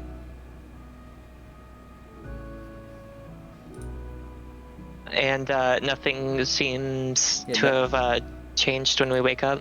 Not according to my random encounter roll. So, you know. Well, that's fortunate. I mean, if you All right. want, I can give you something, but like, you know, we're not doing experience encounters here, so, you know. Nah, maybe next time. Then I suppose we pack up. Yep, I think we should hit the road again. All right, same formation, Runa in front. Oh, for sure. Okay. I gotta try out this bad boy of an axe. Alright, and as you guys continue to progress through this forest, you can tell that the sun, you can see the sun rising up through the trees, but it's a different color. It's more of an unnatural kind of green color at this point. But as you press through, you see that the trees are becoming more and more twisted. You see the roots, you know, kind of reaching up through the ground extra amounts until you reach this point where you see this road cutting through the middle of this forest, and you know, and you can tell that it's not been there for a long time. It's not an old road. It's relatively new compared to the forest. Are there any noticeable footprints or tracks or anything like that? There's no noticeable footprints, but you can tell that there are. It's used quite often by wagons. I let Runa and Ren know just in case it becomes relevant later. we will tuck that in our back pocket. I like tucking things in my back pocket. I've noticed. Okay. Ren will question why anyone would want to travel through this place. Maybe for the same sort of reason we are? I can't imagine that they would send more than one party after the same task. I'm sure that could cause problems if both parties or both groups were to meet up at the same time and one took the thing and the other was left behind and wasted all their time for nothing. Not the sort of thing that Maybe, needs wagons. yeah, also, yeah. Could be thieves, or merchants traveling from one place to another, I suppose. This could just be like a shortcut. This road does look freshly new. Possibly, but it might be true that there might not be another adventuring party attempting to track down this artifact, but that doesn't mean there aren't other factions that might know about it and are sending their own people. You do have a That is a point good there, point. yes. Alright, well, it's in the back pocket, so we'll be wary. We should be wary of it. Keep our eyes and ears open to see if there could possibly be trouble. But for now, I say we continue forward. All right. And as you continue forward, you notice that the atmosphere becomes to get a little bit darker. You see a little bit more mist and fog permeating through everything, and as you get closer to your specific destination, you begin to notice various remains. You see skeletal remains of many different people and many different creatures. You see broken, rusted weapons just strewn about, lying throughout the forest as these roots are almost enveloping over some of these dead remains. And progressing further in towards the heart of this, you see that there is a clearing where there's like a stone, almost like a stone platform, but it's brickwork ground that kind of stops where the forest begins. But there you see these stones expanding outwards into the fog. I want to check out the skeletal remains to see if I can figure out how they died. Same here. Okay. Is that an investigation? Yeah. Go and do investigation. The DC's 5. 12. 17. -1, which would be 16. Okay. And as you can tell that they died as if they were fighting something. Something had killed them. But whatever they were fighting, they had lost to, and they at this point, it's just their these are just their dead remains. They either had lost the battle, crawled away, bled out, and died, but there's nothing that killed them naturally. Is there any damage to the bones, like claw marks, or maybe perhaps You damage see to the crushed bones that... you see crushed bones. You see people that were it's a lot of blunt force damage that they were hit by. Okay. Well, looks like we have many challengers of an unknown battle here that have lost, and I'm seeing a lot of bludgeoning type damage. These bones are crushed and broken, just fractured. So I'm not entirely sure if this has something to do with this weird platform in this clearing, but I think we should be on guard to make sure we don't end up as one of these unlucky foes, unlucky people. This is a shot in the dark, but does the stone remind me at all of those stone monuments that we found like at the beginning of our first session? No, they don't resemble that at all. Okay. All right. Shall we proceed? And I have my daggers ready, just in case. Let's proceed with caution. Okay.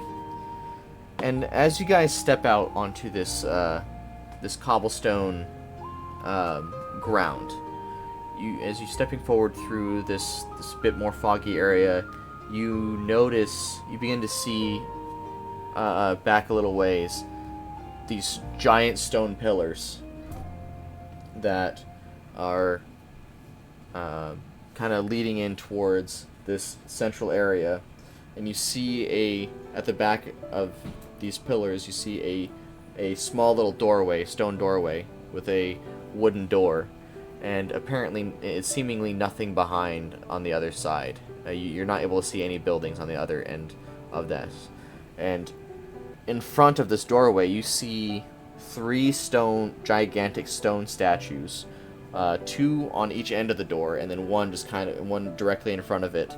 The 2 on each end of the door are standing with one with a bow, one with a spear, and the one that's in front of the door is kneeling down with a sword plunged into the ground and a shield next to him. Are we able to tell if these are the heroes or not? For the sake of everything, you can't tell at all. Okay. You are not familiar with what these things are. Okay. And surrounding this particular area where these pillars are, you see this transparent cage, almost but it's a force barrier that has it has a little bit of a red shine to it, but you can see random bits of characters of just like different letters floating around in ancient dialects that you are not necessarily familiar with. Do I have the capabilities of taking down these characters? Let's see. Inventory.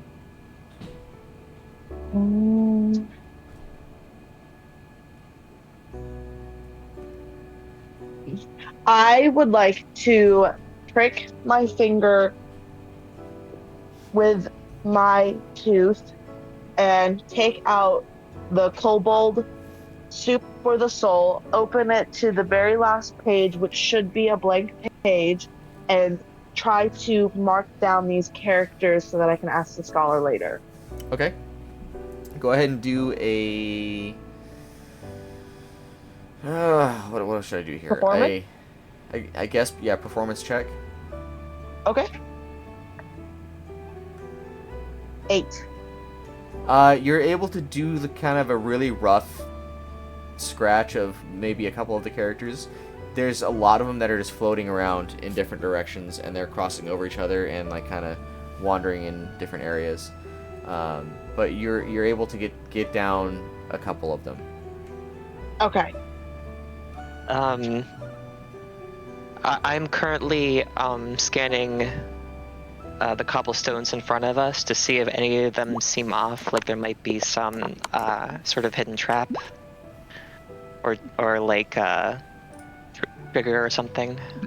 Ren's looking at the statues and looking between them and the skeletons, trying to tell if weapons like that could have made the damage on them. I'm sorry, say the last part again. So, trying to see if weapons like the ones the statues have could have made the damage on the skeleton's back earlier. You're able to tell that. I guess do a perception check. Not perception. Sorry, investigation check. Investigation. 17. So yeah, you're able to determine that the wounds acquired from the weapons shown there could have caused those wounds. I will share that with the party.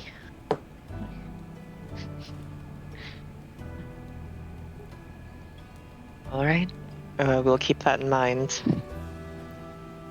Do any of the stones seem to be some sort of like trap if we like were to step on any of them? No. I guess do a perception check or investigation check. But basically no. All right, I'll just roll for the hell of it. Oh, of course, a 22. Yeah, you can't find any traps.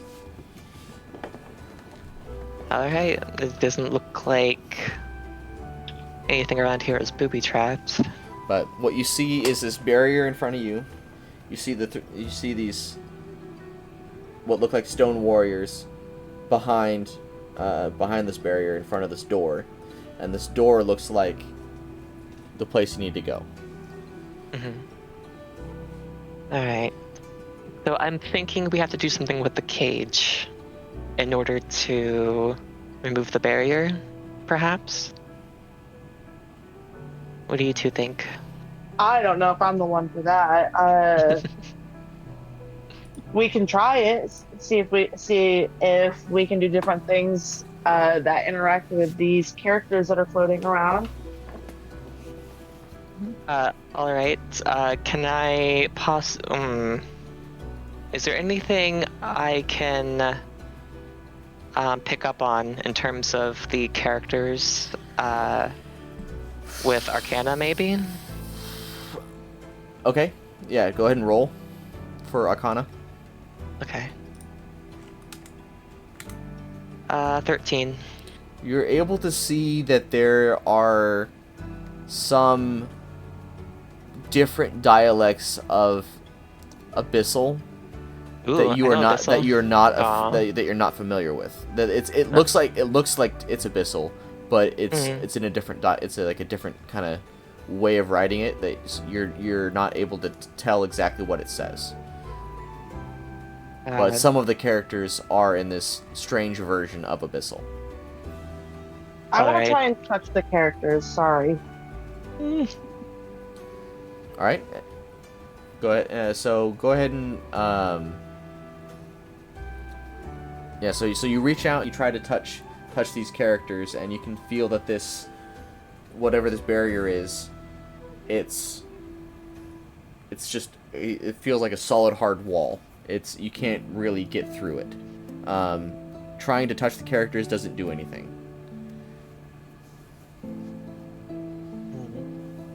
The characters just continue free floating across the wall. Alright. I say it appears that these characters are in some form of abyssal that I can't quite decipher. So it seems like we're dealing with something possibly demonic in nature. Can I look? I want to look around near the area of the barrier and see if there's anything that stands out that could possibly help us figure out how to do what we're doing. I guess go ahead and roll for investigation. Sorry. 17. So as far as you're able to tell, simply touching the barrier doesn't do anything, and there's also an apparent lack of any debris on any of the stone ground beneath you.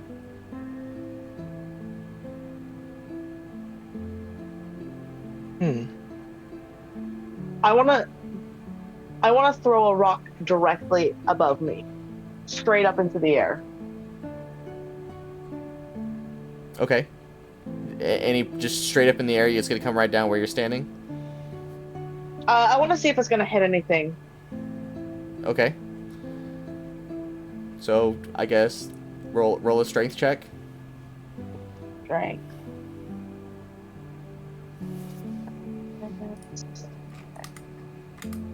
Oh, that's up here. Duh. 11. All right, you throw I a mean, rock. hit right in the head. It comes down and it lands on the ground. It doesn't hit nothing. And you said it's the rocks that are like beneath our feet. Yeah, no, correct? yeah. So the ground beneath your feet, it's all like paved in stone. Mhm. But there's nothing on it. There's no But there's debris. there's an apparent lack of debris. So like, there's no leaves. There's no No twigs. leaves, No branches. no skeletons, no broken weapons, nothing. And we need to get through the barrier. We need to get through the barrier to reach where we need to go. Correct? That's what it But we looks can't- like. Yes, that's what your characters are assuming. Okay. Well, okay, I'm gonna go ahead and say, so we can't get through this barrier. It's weird that there's nothing on the ground. There should be leaves and twigs, maybe even skeletons or some weapons on this ground, and there's none. They're off the paved area. And these characters that are floating that could possibly be demonic that are just floating around. I have a feeling, and I could be totally wrong, I am not one for puzzles, but I have a feeling that these characters that are floating around have to be lined up in a certain order, and once those characters are in the correct order, locked in place, the barrier will open and we can get through to where we need to. I don't know how we are to achieve that, though. I threw that rock up to see if maybe there's a shield over us, like a force field or whatever, to see for an explanation for the emptiness of the paved road. As but far at this point, I'm just gonna cut it in here. As far as what you can see that this area that this force field is around, you can see that it's a full box that's surrounding this area that's in front of you. It's not directly above you. It just looks like a box. You can't go in over it. You can't. So it's just a full box. That's what you see. So sorry, I interrupted. Yeah. no, you're good. But I feel like these characters need to be in a certain order in order to unlock the barrier. I just don't know how to go about getting those characters in said order. All right. Before anything else, I'm going to take a silver piece from my coin purse and toss it onto that empty space to see if anything happens. Where are you tossing it? So wait. So are you tossing it through the barrier? Are you trying to toss it through the barrier? Or are you trying to just throw it on the ground? Or I'm tossing it where there aren't any leaves, twigs, dirt, remains. the whole Anything. stone platform where it's all paved in stone. Oh, okay. There's nothing on it, on any of it. All right. I thought it was like a specific section of it. No, it's the entire thing. All right. And the cage. Did you say it was hanging from anything? No, it's like a force field. Oh, okay. Okay. It's a magical barrier.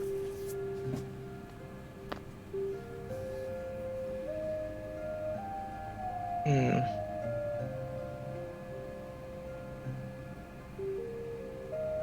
Okay. I'm going to just for the sake of helping move things along, you need to interact with the barrier by some form of touch.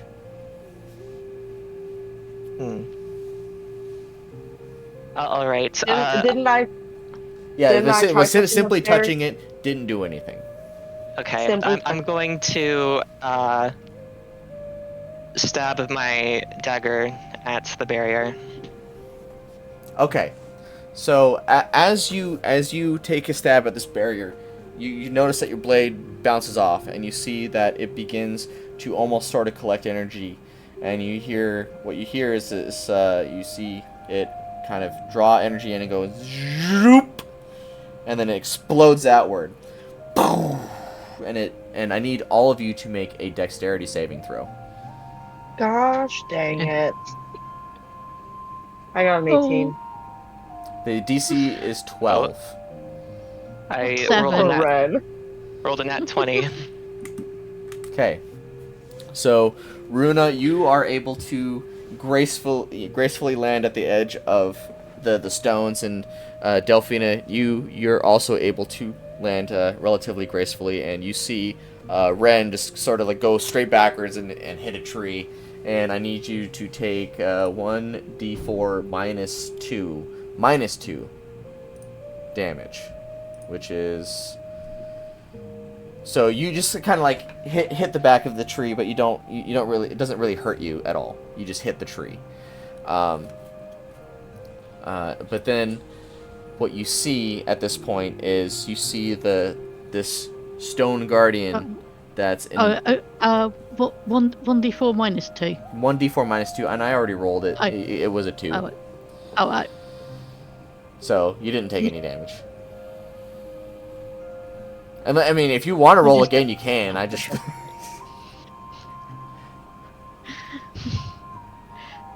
No, it's fine. So I just don't want you to unnecessarily Turns out the tree was take... poisonous.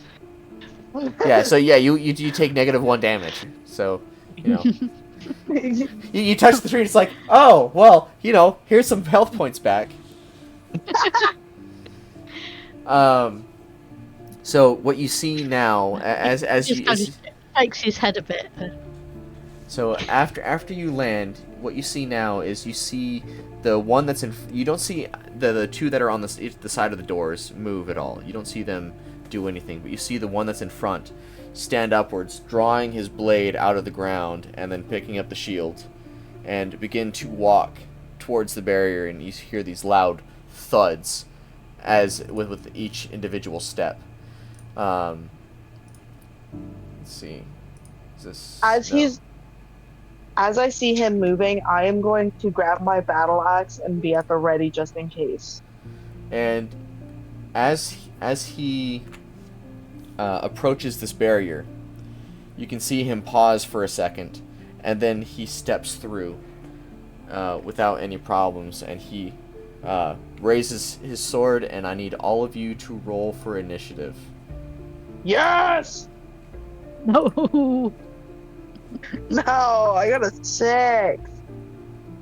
I got... Okay, hold on.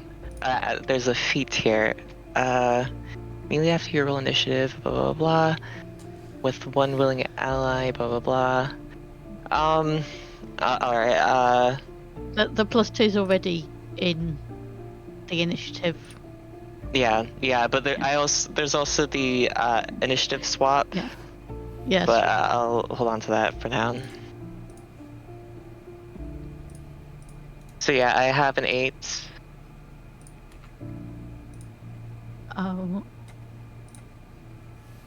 I have a 13. I think I will swap that with Runa. Let's see.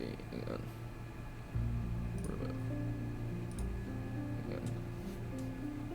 Because I have the same feat. I'll freaking take it. I'll be first. Window capture.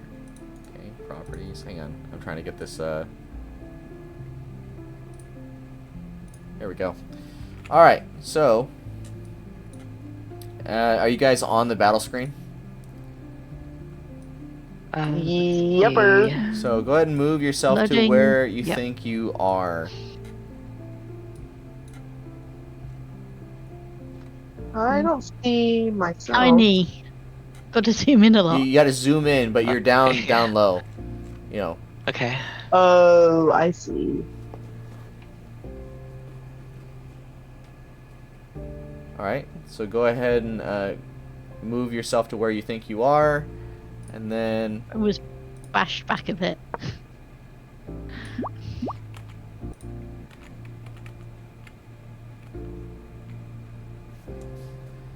all right.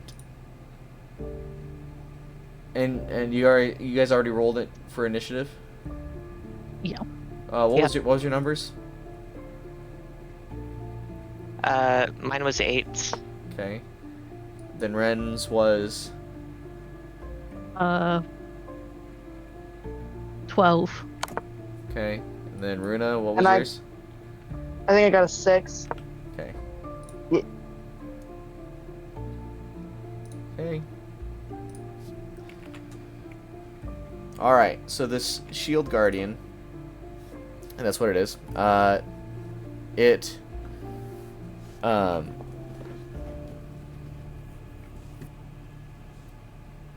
it begins with its first swinging its weapon at Runa. Yep. Good luck. And it gets a what's your AC? Your AC got 18. So it swings its blade and it gets a 16 to hit. And which it misses. And you can see that you're able to successfully sidestep the strike as the sword comes down and lands into the ground, turning the ground into rubble. And then it's Ren's turn.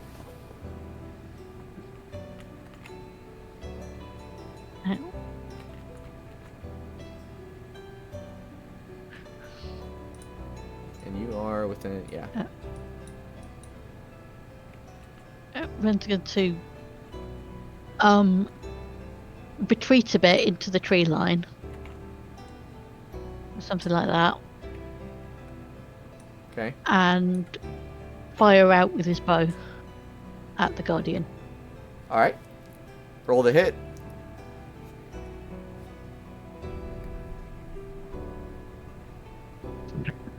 No. -1 is 8. So you fire off your arrow and it flies by its to the side of it.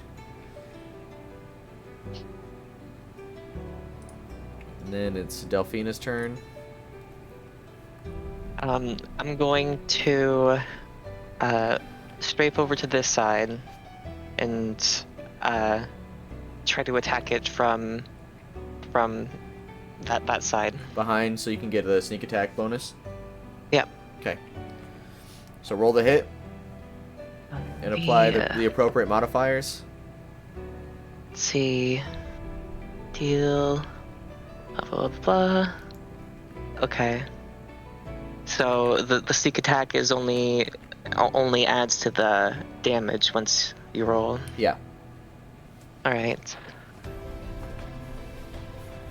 It's 24 to hit. All right. So you successfully land a strike on this thing. All right, let me roll. Let's see.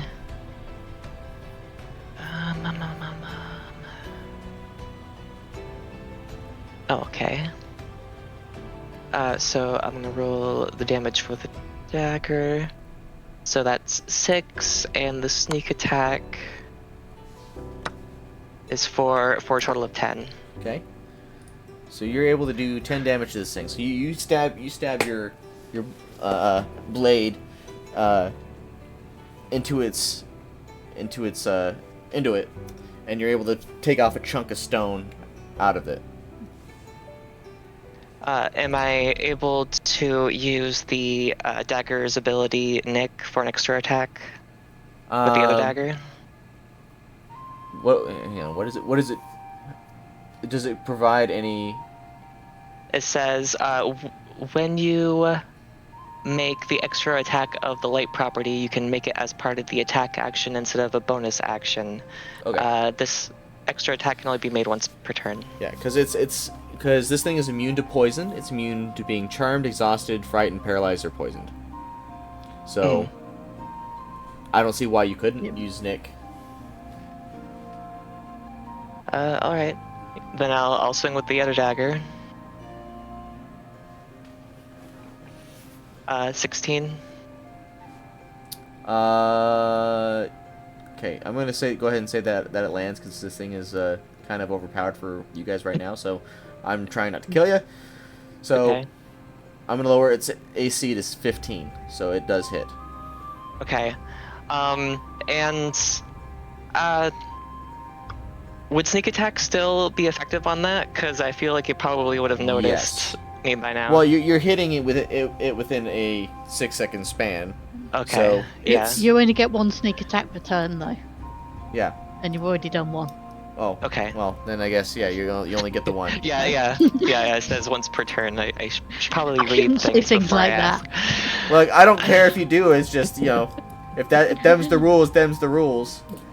Yeah. No, I don't think I've Okay. earned that extra sneak attack. So. All right. 4 plus 4, 8. All right. So you decide to come in with your other dagger, and you're able to take off another chunk of stone from this thing.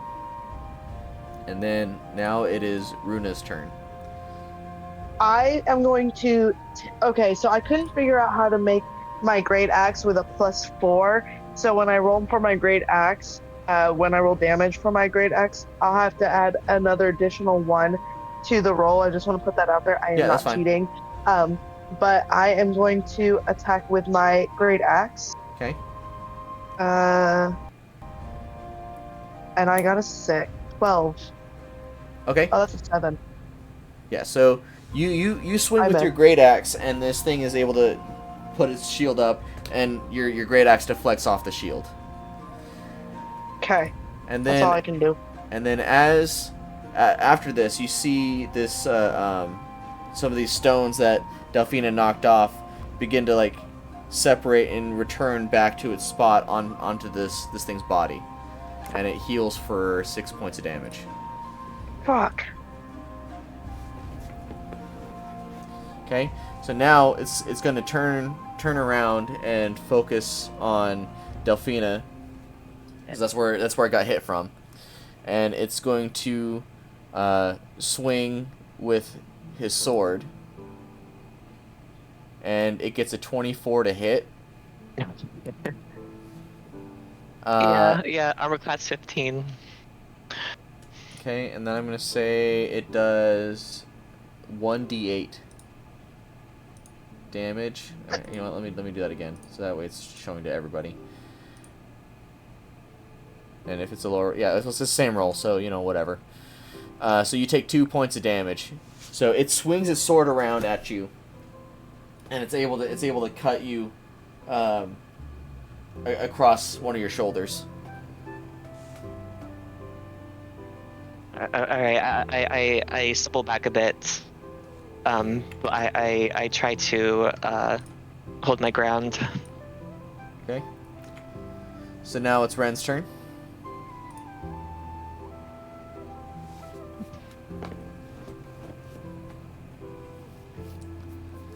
Ren is not sure there's much point in this. But we will move back a bit again and fire again. All right.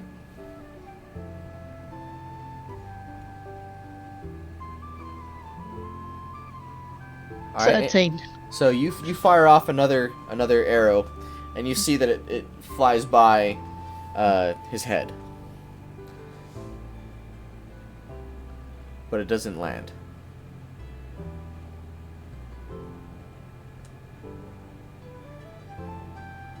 Okay. Then it's Delphina's turn again. Alright. Let's see. I'm going to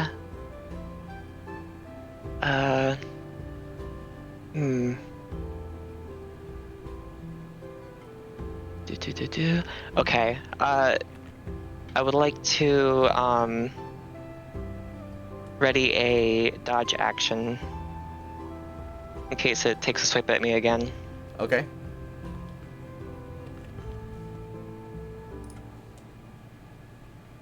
Let's see. Is that a bonus action, or is that your actual action?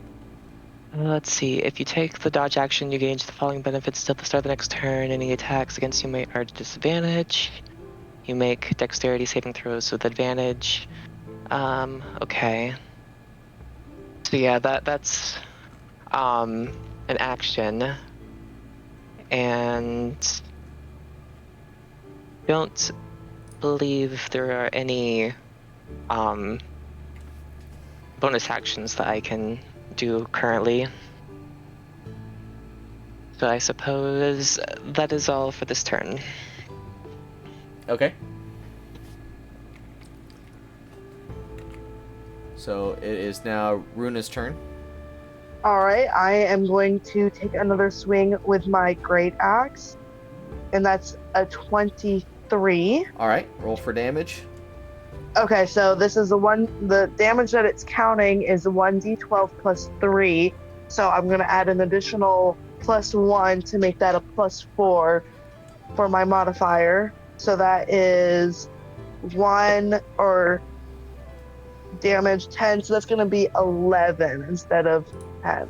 Alright, so as it turns around to try to take a swing at Delphina, you're able to take a big swing with your axe, and you're able to knock one of its feet off.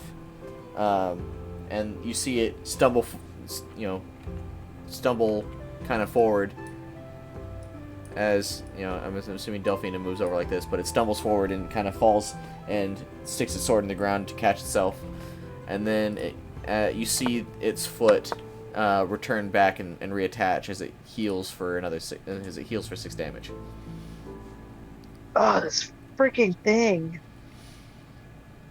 Alright, so, and then it takes a swing at Delphina again at disadvantage, and it gets a nat 1. So, it swings, and then you see that the damage it took from the leg, from the foot, was the healing it did with its foot wasn't enough, and you see it crumble and break as it falls down on its face, and it takes 1d4 points of embarrassment damage. Okay. Heals for another 6. And any attacks this round are at advantage. Yes! Because I'm trying not to kill you, I'm trying to traumatize you. That's my goal. Well, as we've seen, The dice are Delphina's- traumatizing us enough. Delphina's used to trauma, so it's okay. We'll manage. Okay? So it's Ren's turn.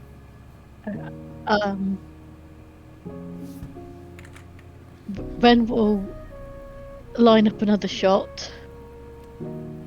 Now that it's down. And that will be with sneak attack. That should have been with advantage, but never mind. Okay? I Didn't mean, need it. you hit, so... Yeah. So...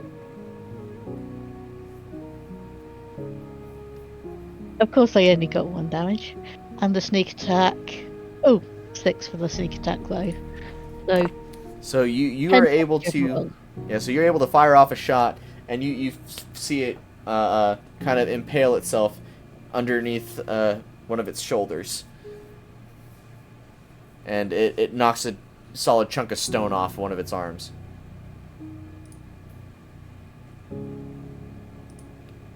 Okay, and then it's Delphina's turn. Alright, since it's down, I'm going to go for another attack with the dagger. It's the 16 to hit. So it's gonna hit. And the 5 damage. Alright. And sneak attack. No, I think it's... Yeah, it would be a sneak attack. Okay. Because it's... It's the 3. Okay. So it And takes... then I'm gonna swing with the other dagger. 21. Okay. And the damage. 7. All right. So you're able to come forward, and you see the arrow hit the shoulder, knock off a chunk of stone, and you're able to bring down both daggers and completely knock one of its arms off. It's the arm that's holding the shield. Nice. Okay, and now it's Runa's turn. Runa is going to move forward just a scotch. We're going to move right there. Hold on, let me make sure. Yep, we're going to move right there. And once again, another swing with my great axe at advantage. So that's going to be 2 Hang on, this music is not. D20s. Yeah. This music So is. calm and relaxing. Oh, that's fine. I got a 16 for the top one. I guess I got an 11 plus a 16, which made it 27. Obviously, I don't want that, but one roll was 16. So it hit, right? 16 hits, yes. Okay. And then damage is going to be 10. All right. So you come forward and you landed a nice solid thunk right on its back, and you're able to pull off a huge chunk of stone. And this chunk of stone, underneath the chunk of stone, you're able to see this almost sort of cylinder that appears to be its core. And you see that the stones come back together to try to cover it up, and it heals for 6 points of damage. Oof. I'm going to need to back up. Okay. And then it spends its entire next turn standing back up. So now it's Ren's turn again. Would Ren have seen that core? No. Delphina and Runa might have seen it. Okay. But Runa for sure saw it. Delphina, hit or miss whether or not she saw it. If you want to do a perception check, we can see if you did actually see it.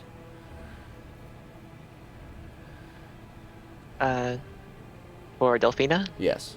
Okay. Yeah, Ren wouldn't have seen it. Okay, 18. Delphina did see it. Right. You saw the cylinder. It had glowing runes that were similar to what you saw in what you see in the barrier. Anyway, Ren doesn't have that to go on, so he's just going to fight. He's got to fire another shot.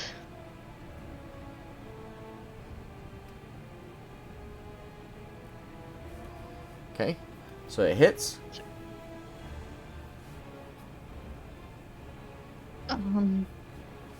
7 damage. All right. So you fire off a shot, and you're aiming for its other shoulder, and you're able to take a chunk off of its other shoulder, and it takes 7 points of damage.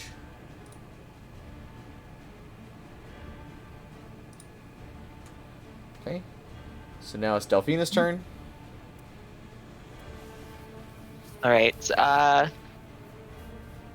I'm going to see if maybe I can distract it by disengaging. And let's see, how far can I move? 35 feet. All right. So that will be. And each one is 5, right? Yeah. 7. So 1, 2, 3. So about right there. Yeah. Oopsies. Okay. No, right there. It's 30 feet. Oh, okay. Alrighty. Yeah, I'm gonna disengage and try to make it follow me. That way, Runa and Ren can attack it from behind. Okay. Do a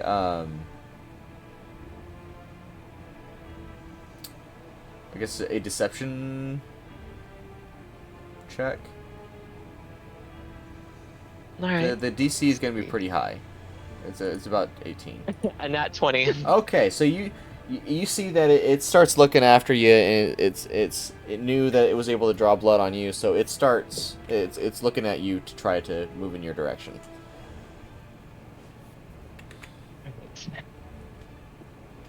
And then Runa, it's your turn. Okay, I am going to move back this black dot. This here is 12. I measured it. And then I am going to use my. Actually, I need to back up a little bit more. Let's see. I need to back up just a little bit to the edge. So I'm moving to the edge of this rock right here. Okay. And then I am going to use my breath weapon. I would like to try and aim it at the area where I saw the core. Or yeah. And so that. So okay. So in order for this, you use your breath weapon. Okay, so you can use your action to exhale destructive energy, your draconic ancestry. Well, we don't need that. When you use your breath weapon, each creature in the area of exhalation must make a saving throw, the type of which is determined by my history. The DC saving throw equals 8 plus my constitution modifier, so you need to make 8, 9, 10, 11, plus my proficiency bonus, which is 2. So 11, 12, 13. Okay. A creature takes 2d6 damage on a failed save and half as much damage on a successful one. Okay, so it got a 23, Oh. so it succeeded on the save. Okay, so it gets half the damage, so let me roll half the damage. Or damage and then half it. So I got 5, so it can be either 3 or 2, however you want to do that. Oh. All right. So you're able to spread acid all over this thing, and you see the acid is seeping into the cracks where it's trying to repair itself, and it's only able to repair itself half as much as it normally can. So. Is the core visible? The core is not visible, but it's that part is sealed, and you see that its arm is beginning to come back up with the shield attached. Okay. I So, don't think I can use my breath weapon again. All right. So, so at this point, it is now attempting. It throws down its weapons to, and then it runs forward after Delphina to do a multi-attack. And it's... Oof. Well, I got a nat 20. Oh shit. So... Let's see. So that'd be 2d8. Plus... And then a nat 1. Okay. It's gonna fall on us again. Alright, to everyone. So it takes... So it deals... How much HP do you have? Alright, then... I have 9. Well, I'm not trying to kill you. I don't know about that. Okay. I'm just gonna add in another D8. And actually, no, I lied. I'm not gonna do another D8. So it jumps forward, and it brings down both fists, and one of the fists is able to kind of hit you, and you smack against the barrier and fall down. And when he tries to hit with his other fist, and he also hits the barrier, bounces off, and he hits himself in the head for 1d4 embarrassment damage.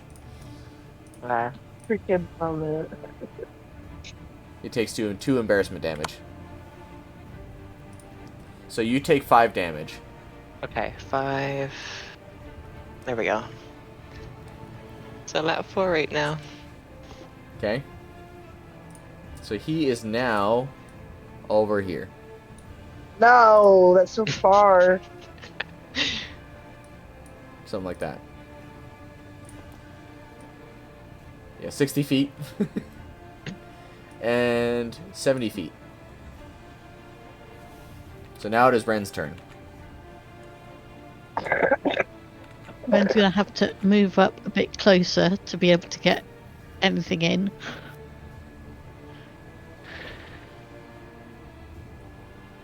Okay. Yeah. And then And how far I can think you the shoot? only option is fire again. Okay. So roll the hit. Oh, nat 20. There you go. All right, roll for damage. Oh, sorry. Yep. And All right. So you fire off this another bolt, and you hit it square in the back, and you see it. As this chunk of stone explodes off of his back, you see that you can see the little cylinder kind of Right. powering the thing on its back as well. And now it is Delphina's turn. All right. Let's see. Do I have? Okay. You are technically All right. faster than this thing. Yep. Okay. So, oh, okay. So the two things that I'm thinking of is that I can either disengage and go into the tree line, but I won't be able to take a hide action. And if I just go for it without disengaging, it provokes an attack of opportunity.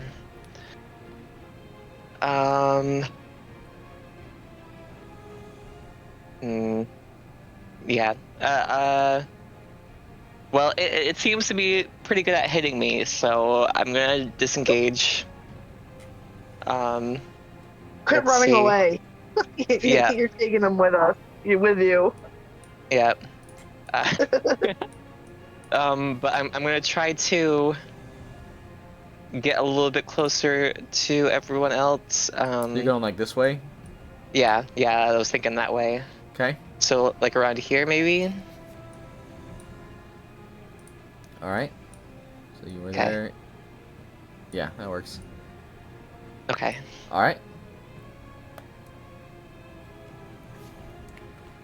And then, Yeah, so- Runa, it's your turn. Yeah, I can't do anything but move. So I'm going to anticipate he's gonna go chase after Delphina. So I am going to move here. It's about 30 feet if I measured correctly. Okay. And I'm going to ready my action. Is that what it's called?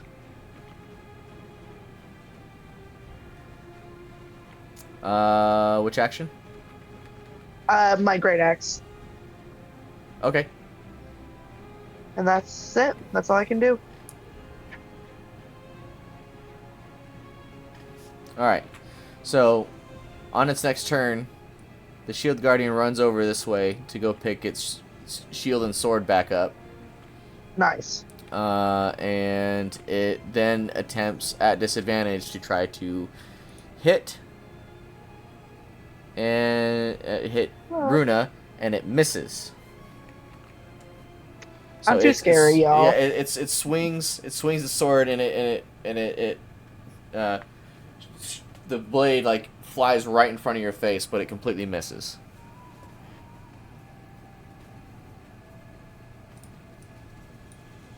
So now it is Ren's turn. Oh wait, also it healed for 6. Its back is healed up. Again.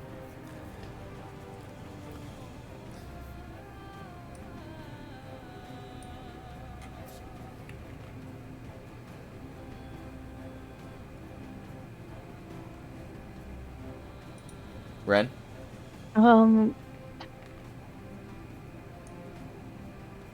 Yeah, I don't think there's much I can do except attack again. Yeah. Okay.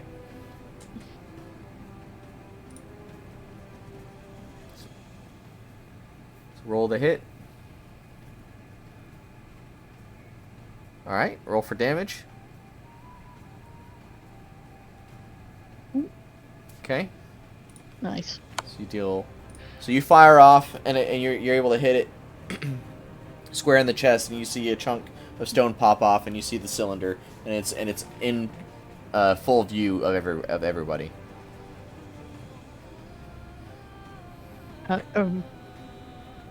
And he will just yell out, "Aim for that thing!"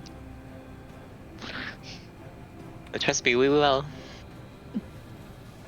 Okay. So now it is Delphina's turn. Alright, how is this thing looking right now? You can see that it's there's parts of it that are cracked and crumbling, but it's still in pretty solid shape. You guys have brought it down almost halfway, technically. Okay, let's see. But But there is a short way to victory here, so short-weighted victory. but it's risky, but there's a short way to victory. Is it about the cage? No, its center is exposed. Oh, okay. I was thinking too hard about. I was thinking too hard about what you were alluding to. No. Okay.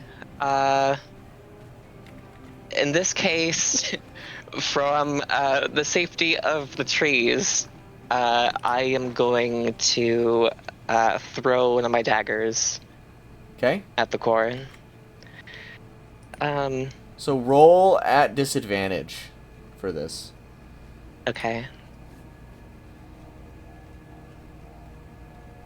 24 and 21. All right. Nice. So as you throw one of your daggers, you're able to you see you're throwing one of your daggers. Are you throwing both, or are you throwing one? I'm throwing one right now. Okay. So it does land. Roll for damage. 5. Okay. So you see that it starts to kind of knock the cylinder loose out of its center. All right. I'm going to try to throw my other one. Okay. Roll at disadvantage. Okay. So you throw the other dagger, and it misses. And now it is Runa's turn. Okay, so there's a center that is exposed right now that we're hitting at. The center is exposed. Delphina's dagger is currently propping it out. The dagger didn't fall to the ground yet, but the cylinder is exposed, and you see the dagger is like kind of pushing against it, and it's looks like you can pull it out with some effort, with pretty good effort. I don't want to pull it out. I want to hit with my great axe again.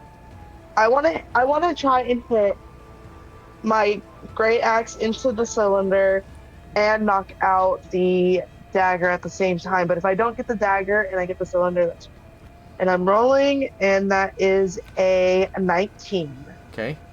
Roll. So damage. Well, I was gonna say roll at since that's what you want to do. I'd say roll at disadvantage.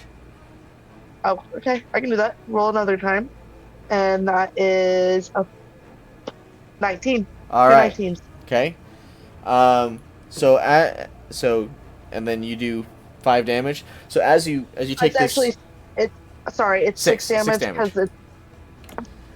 So you're able to, as you're swinging this great axe, you're able to hit the dagger, and you're able to pop the cylinder out of this thing, and it rolls across the ground, and you see that this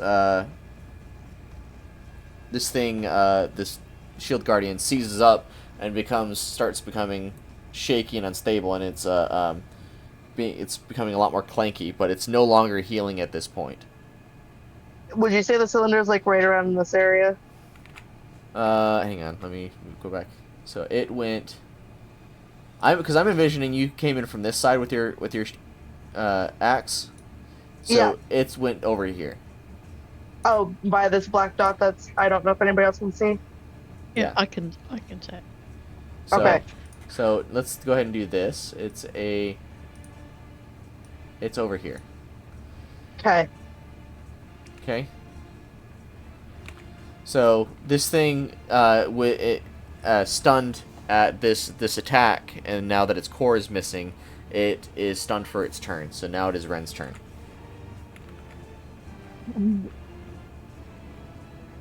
And you can hit at advantage. Oh. Yeah. Ren's gonna keep an eye on the core, but he's gonna shoot.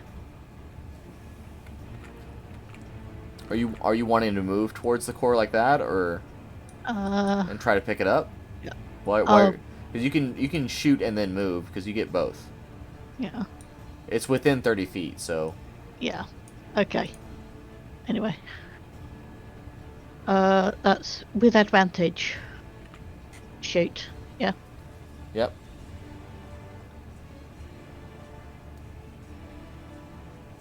Okay.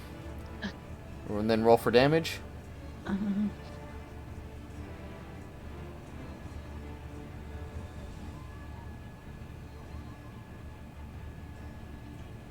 Oh, nice. All right. And you're 15 damage. So you fire off another bolt, and you're able to take off one of its arms, and it drops its shield. And then he will move towards the core. Okay. Yeah.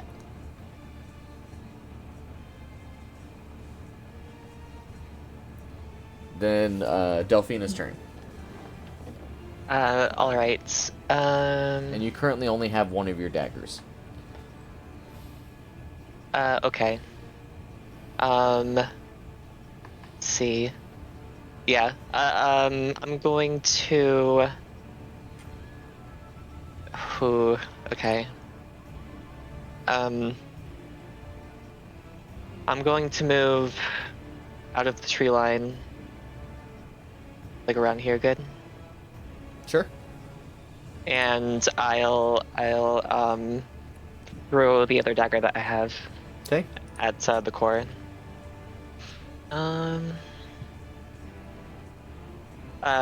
12. Okay.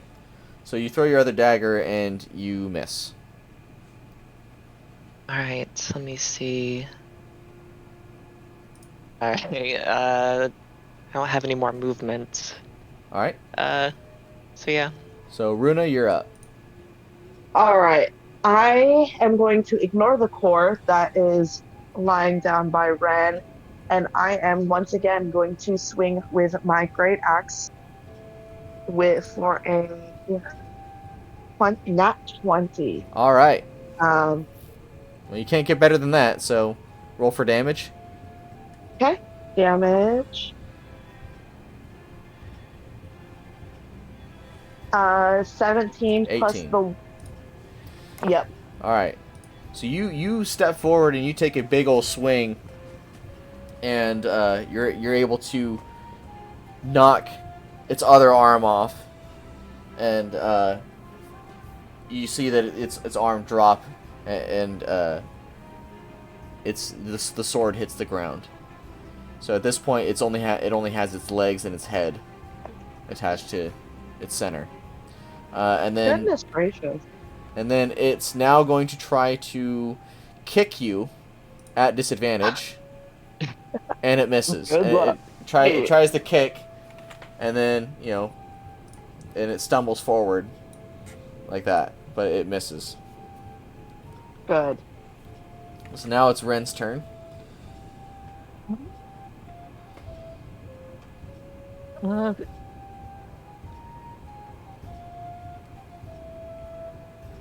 How big is the core?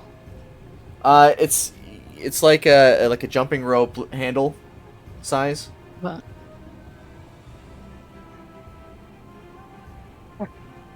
How? Like it's like about maybe 6 inches long, and about 2 inches in diameter.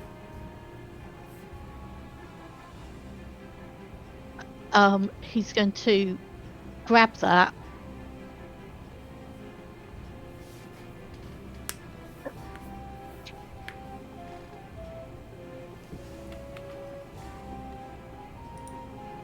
Okay, and as you pick this thing up, you feel a bit of a surge of energy kind of flow into you, and you're able to kind of your thoughts now kind of draw the attention of this shield guardian.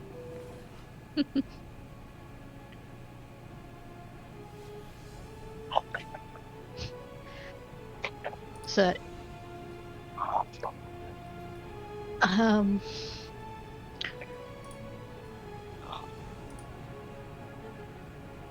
so I think he's going to use the rest of his movement to dash in the opposite direction.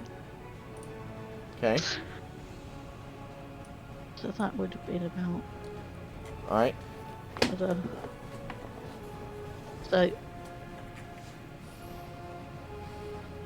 got about there, I think. Well, right about here. Yeah. Okay. So now it is Delphina's turn.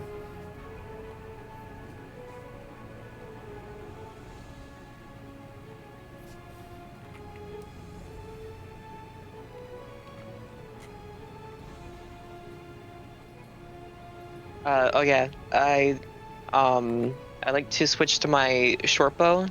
Okay. What does that take? Does that take a bonus action or an action? You switch to your short bow. It's not a big deal. You can just fire it off. Drawing and attacking can be done in a single action. Okay, then I'm going to shoot an arrow at it. Okay. 10. All right. And as you shoot, the arrow misses. All right. I'm gonna hide back in the trees again, but I kind of want to. Yeah, I want to go diagonal again. Okay. And then, yep, and that's it. all right, Runa, go ahead and do your turn. Okay, I'm gonna do the same thing. Swing with my longsword, or not my longsword. I'm looking at longsword. Great axe. Oh no, 7. All right, and as you I got swing, too cocky. you step forward and you kind of miss it. You're aiming for where its arm was, and you just kind of hit air. And then this thing tries to make a kick again.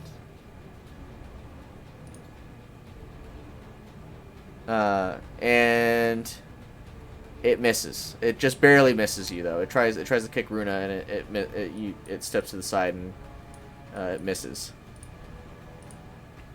This guy's obsessed with me. Well, you're the one that's right there, and you just knocked off his arm. So I know.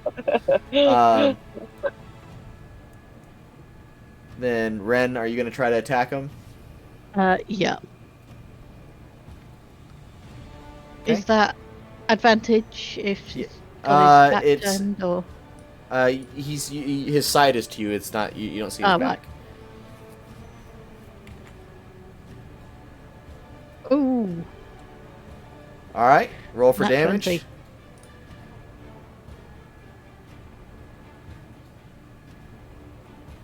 Eight and 1. 9. All right, and you're able to take a solid chunk out of its shoulder, leading to its neck, and you can see this thing is very damaged quite a bit at this point. And now it is Delphina's turn. All right. I'm going to try to shoot from the trees. Okay. Let's see.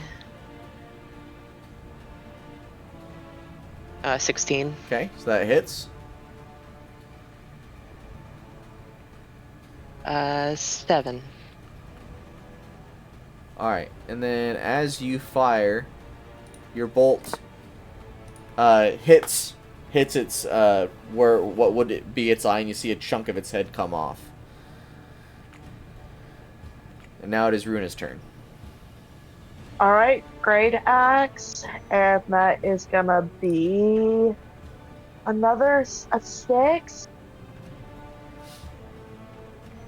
And you take another swing at him, and you aim for the chunk that Delphina just took off, and you hit air again. And this thing turns towards Delphina. And are you hiding in the tree or behind the tree? Yeah, I'm hiding like in the tree. Like inside the tree branches? Yeah. Okay, so it goes to try to hit, to kick the tree.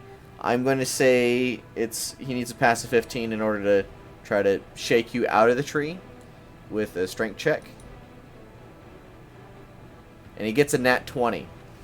So he kicks the tree, and this tree begins to fall over, and you take 1d4 damage.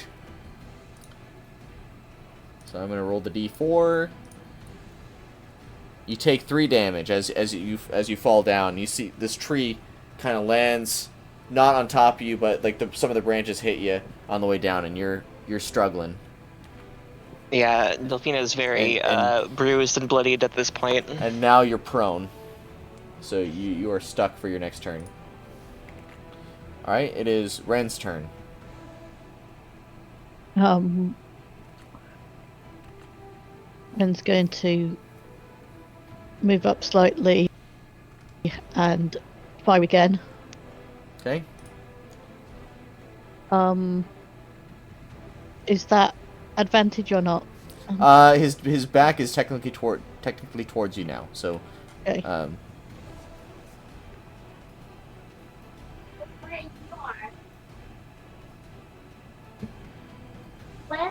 Okay.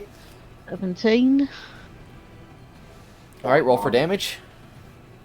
1 and sneak attack 5. 6. Alright.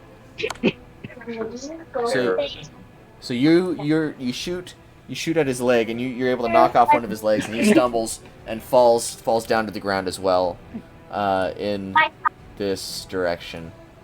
So now he's lying prone as well. And then it is Delphina's turn. I'm assuming you're going to use your turn to get up. Yes. Okay. So you're bloodied and bruised and everything. You're able to stand up. You have some sticks poking out of you, and you might have some broken bones. Do I have, since getting up took the action, do I have any movement? No, you have no movement. Oh, okay. So your turn is going to be getting up. Okay. All right, Runa, it is your turn. You can attack Okay. at advantage. Okay. I do want to say, as soon as combat's done, I have to go. Okay. Yep. I'm trying to wrap it up. Yeah. Okay. Yep. Okay. So roll that, and that's a 6, and then or 11. Roll that, and that's a 10. So 11, and I miss. All right. So you walk forward with your axe, and you scrape the back of this thing's back, but it doesn't injure it at all. This thing then takes its turn to stand up. It is now Ren's turn. Ren is going to aim for the other leg. Okay. It's still... Actually, I guess it can't really get up, but it's gonna try to like thrash about during its turn, but it can't hit anything. Advantage. Yep. Is that... All right. 18, Roll for damage. 3, and that's 6, and 2, 8. And you're able to take another huge chunk off of its head. Delphina's turn. No. All right. It is thrashing. but it is pretty much. You see that it's really broken and busted. Alright, I'm going to move a bit closer to Runa. And I'm going to shoot my arrow at it. Okay. Roll to hit at advantage. Let's see. Okay, so you hit, 16, and then yeah. you do. My damage, which is 9. Okay. And as you fire off this shot, it takes off the rest of its head, and you see this thing fall still and quiet. And then, so combat is now over. And now what happens is after this thing kind of stops, you begin to see that the other two statues sort of come to life and begin walking towards the barrier. So I recommend you guys hightailing it out of there. Yeah. Yeah, Yeah. we flee. Okay? So you guys run into the forest, having successfully defeated this shield guardian. And that's where we will end this session. And you guys, having completed this, you get a milestone level. So level up to level 2 after this session. And we are Will you put that in chat just to make sure that I don't forget, because I'm like almost out the door for trick or treating, so I don't All have time to do it just yet. And then